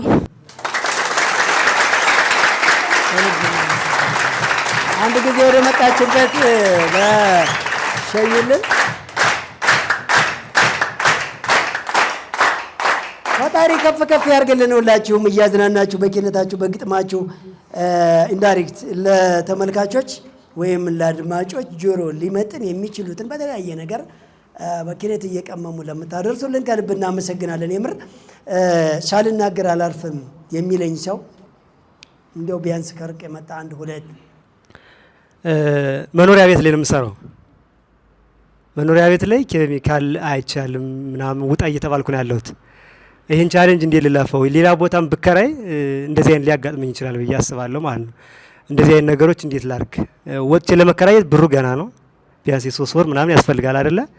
ይሄ አንዱ ጥያቄ ነው ማለት ነው እንዳላቋርጠው በጣም ምክንያቱም አምሹር ሚሊዮነርም ደግሞ እርግጠኛ ነኝ የዛሬ 2 ዓመት ማለት ነው። ይሄ አንዱ ነው። ሌላው ምንድነው ገበያን እንዴት ላሸንፍ ነው። ያው ከራስ ጋር ተወዳደር ከሰው ጋር ተወዳደር ይባላል። ግን ለምሳሌ ላርጎ አለ በሰፊ በድርጅት መልክ የሚሰሩ በርካሽ ነው። ሰው ደግሞ ርካሽ ይፈልጋል። እኔ የምሸጠው ለምሳሌ 1 ሊትር 50 ብር ነው። 50 ብር እየሸጥኩ እንኳን ብዙም አያዋጣም። በድርጅት የሚሰራው ደግሞ እዛ በታች ነው የሚለው ሰው ወደዛ መሄድ ነው የሚፈልገው። ስለዚህ እንደዛ እንዳልሆን እንደዛ ለምሳሌ በ45 ብር ነው የሚሸጠው ወይ በ40 ብር ነው የሚሸጠው ያን ድርጅት እንደዛ ብሆን ያከስረኛል፣ ትርፍ አላገኝም። ስለዚህ እንዴት አድርጌ ይሄን ነገር መስራት እችላለሁ የሚለው ጥያቄ ነው። አመሰግናለሁ። ግን ምናልባት ማነው ውጣ ያለ አከራዬ ወይስ የሚቆጣጠሩ የመንግስት አካል? አይ አከራዮች ናቸው። ኬሚካሉ ጥሩ አይደለም። ነገ ለልጆቻችን አካልም ከሰማ መኖሪያ ቤት ማምረት ክልክል ነው። ጉጣማ ለጥፌ ነበር በሩ ላይ እሱን አስነስተውኝ ላርጓል ምናምን ብዬ መኖሪያ ቤት ነው እንግዲህ ትንሽ ህልም ላለው ለጎበዝ ለጠንካራ በ2 ዓመት ሚሊዮነር ለመሆን ጊዜን ሳላባክን ሌትም ቀንም እዚህ ቤቴ ውስጥ የተሻለ ስራ ሰርቼ ነገ ወደ ተሻለ ማርኬት ይሄዳል የሚልን ሰው ትንሽ ታገሱት፣ አበራቱት። አንተም የምችለውን ያክል ክፈል፣ ማስረዳት መለማመጥ ቻልበት። ለለውጥ ዝቅ ማለት ትልቅነት ስለሆነ ሌላው ምናልባት በትልልቅ ኢንዱስትሪዎች ውስጥ ዲስካውንት ይሸጣሉ። የኔ ከፍ ይላል ያልከው ነገር ያንተ አጠቃቀምና ስታንዳርድህ ዝቅ ባለ ትርፍ ለመሸጥ እና ተደራሽን ለማስፋት የሌለ ነገር በጣም ተጠንቀቅ። ምኑ ላይ ነው? ግብአት አገዛዝ ላይ ነው? አቀማመም ላይ ነው? ምን ላይ ነው? ሌላኛው ደግሞ አንተ የተወሰነ የተጨመረ ቢሆንም በነገራችን ላይ ዋጋ መቀነስ አይደለም ደንበኛ መያዝ ማለት መጨመርም አላልንም። ሊያዋጣቸው የምትችል ተመጣጣኝ ነገር አድርጋቸው። ነገር ግን ግንዛቤውም አንድ ነገር እኮ ነው። ግንዛቤው አንተ እነሱ ቤት ላይ ያደርሱ ይችላሉ፣ አንተ ቤት አደርሳለህ። እነሱ በደንብ ላይ ያብራሩ ጊዜ የላቸውም፣ አንተ ግን ታብራራለህ። እነሱ የሚያውቁት ሰው አይበቃቸውም፣ ሰፊ ነው ድርጅቱ። አንተ ደግሞ የምታውቀው ሰው ጋር ገና አላደረስክም አይደል እንዴ? እንደዛ እያልክ አቅም እስከሚኖር ድረስ ጊዜን ተጠቀም። ሊዩስ እንግዲህ 99 ቤት አንኳኩቶ ነው የእናቱን ዶሮ መጀመሪያ ጊዜ 100ኛ ሰው ነው የገዛው። የማይልጂያው ትልቁ ቢሊዮነር ማለት ነው። ስለዚህ ሰዎች ሲነሱ ይታሻሉ። ውጣ ያሉ ሰዎች ደግሞ ሊጠቅሙ ነው። ውጣ አንተ የሚመጥን ትልቅ ማርኬት ነው እያሉ ነው። እሺ ትንሽ ጊዜ ጠብቁኝ፣ እንዴት እንደምወጣ አሳያችኋለሁ በላቸው። እሺ ኔክስት። ስለዚህ ለጥያቄ በጣም እናመሰግናለን። ነገር ግን ቀጥል፣ በየትኛውም መንገድ አንተ ብቻ ማድረግን እንዳትፋታ። ቀጣይ ማን ነበረ? እሺ በቅድሚያ እድሉ ስለተሰጠኝ አመሰግናለሁ። ስሜ መልካሙ እባላለሁ። ያው እነሱ ቅድም ወንድምና እህቶቼ ግጥም አቅርበዋል። እኔ ደግሞ በቅኔ በሁለት ስንኝ መልእክት ማስተላለፍ ስለፈለኩ ነው። ይሄ ደግሞ ጥሩ የሆነ መልእክት ይኖረዋል ብዬ አስባለሁ እና ቅኔው ምን ይላል? ይቆጡኝም እንደው ይመክሩኝም እንደው እስኪ ልንገሮ ያለምጣም በላይነህ ብዬ ሰደብኩ ይላል። መላጣ ብትል እዚህ ላይ ነበረ። እሺ ቅኔው ምንድነው? ወይም ደግሞ ቅኔ ሲባል እንግዲህ የምናተኩር ወርቁ ላይ ነው። ህብረ ቃሉ ያለምጣም ነው የሚለው። ያለምጣም ማለት ዓለምን የሚያጣፍጥ ማለት ነው። ምክንያቱም ሳምንት ለታም ተናግሬ ነበረና አኮርዲንግ ቱ በላይ ሞርዴ ብዬ ተናግሬ ነበረ። ስለዚህ የቢዝነስ ሞዴል ዓለምን ሊያጣፍጥ ይችላል፣ ዓለምን ያጣፍጣል የሚል መልእክት ስላለው ነው። ይህል ማስተላለፍ ፈልጌ ነው። አመሰግናለሁ። እኔ እኮ ሰደበ ብዬ ላኮርፍ ማኩረፍ ያዋጣኝም እኮ ከልብ እናመሰግናለን። እሺ ሁለት አይነት ነገር ነው ያለኝ። አንደኛው ነገር ምናልባት ስልጠናው ላይ ያው ያንተ ሀሳብ ብቻ ነው የምንከተለው። እስከዛሬ የተከተልነውን ነገር ውድቅ ስለሆነብን ያንተ ወደ ሌላ እንዲሸሽ ወይም በእኛ ሂደት እንድትሄድ ፈልጌ ሳይሆን ግን ከስተመር አያያዝ ላይ ትንሽ ሰፋ ቢል ከስተመር አያያዝ ላይ ያለችን ስልጠና ትንሽ ሰፋ ብትል። ለምሳሌ እኔ ጋር ይሆን አንዱ ለሰው ምናምን በዚህ ሳምንት የገጠመኝ ምንድነው? ይመጡና ማን ነው ባለቤቱ የቱ ጋር አለ? እኔ አልመስልም ይመስለኛል እዛ ቦታ ላይ ሰውንና በተከታታይ በአንድ ቀን ውስጥ 2 ሰው ይወንጠራልን ያሉኝ ሰዎች አሉና አዎ ባለቤት እዛ ጋር ለጋውን ለብሶ የቆመው ሰው ምን እንደሚመስላቸው አይገባኝም። እና ለእንደዛ አይነት ሰው ምን አይነት መልስ ይሰጣል ነው። ሌላው በሰፈራችን አንድ ቀን ለስራ የሚሆነኝ ማቴሪያል እዬ ሲሄድ አንድ 3 ወጣቶች እንደዚህ አስቆሙኝ። እንዲሁ ዝም ብለው ሳልፍ ያውቁኛልና በቴሌቪዥን አይተናሃል አሉ።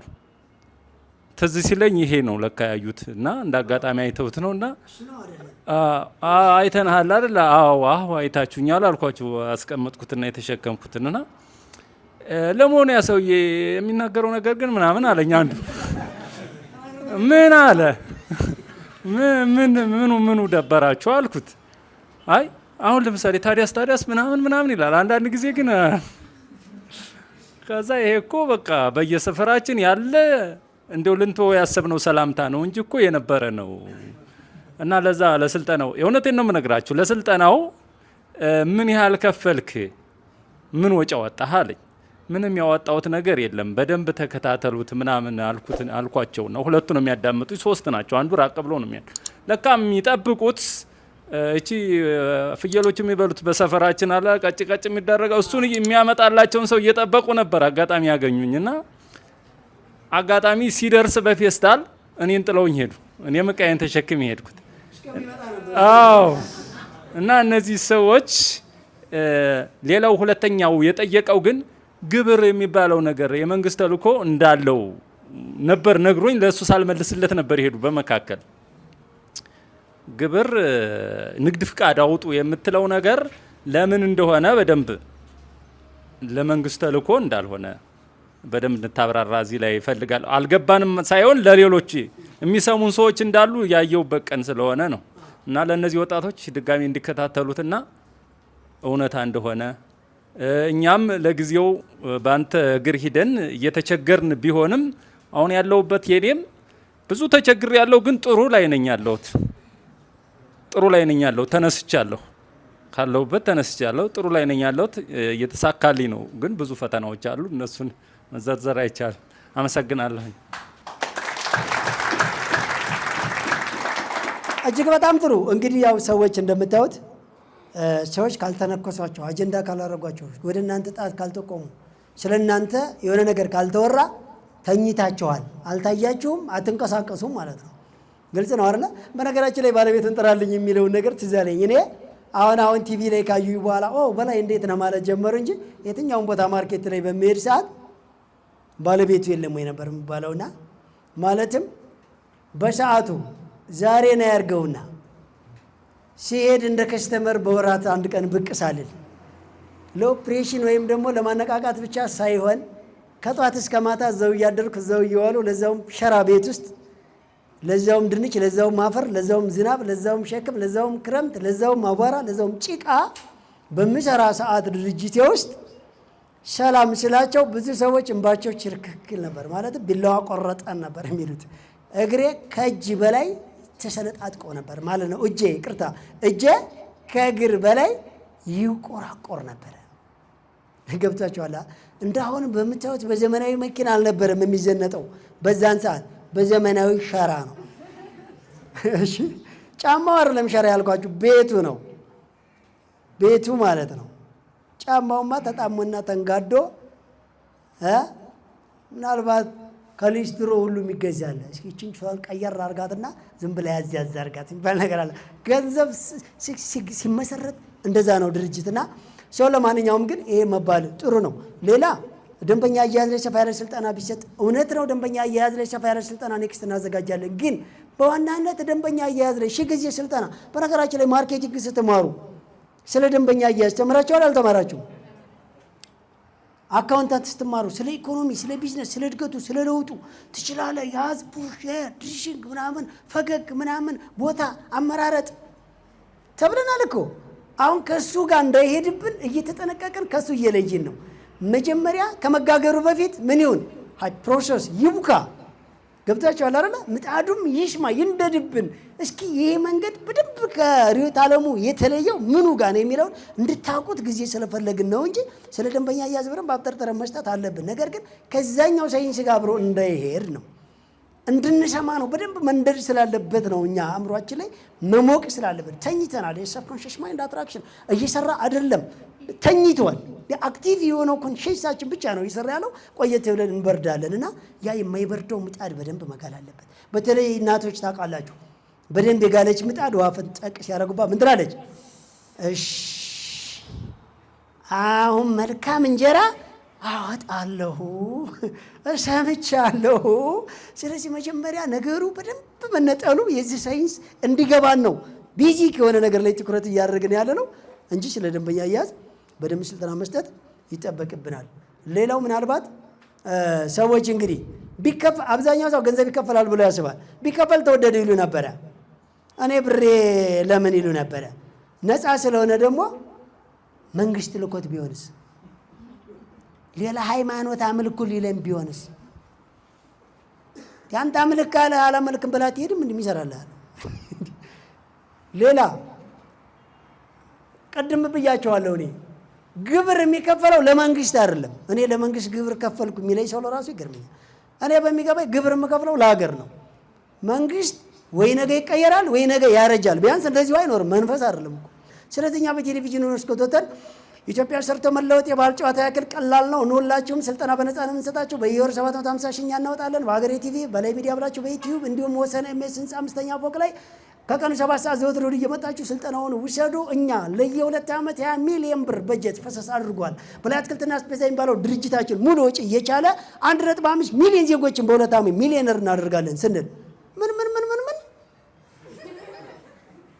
እሺ ቢሉ ይገርማል። አይገርምም እኮ። ቀስ እያላችሁ ግን ትለማመዱታላችሁ። ለዚች ሰዓት ማይክሮ ሰከንድ ድረስ ፈጣሪ ፍቃዱ ሆኖ መልካም ነገር ቁጭ ብለን እንድንማር ወደፊትም ስኬታችን እንዲያምር በየሃይማኖታችሁ ለ1 ደቂቃ ምስጋና እንችረው። ብድግ በሉና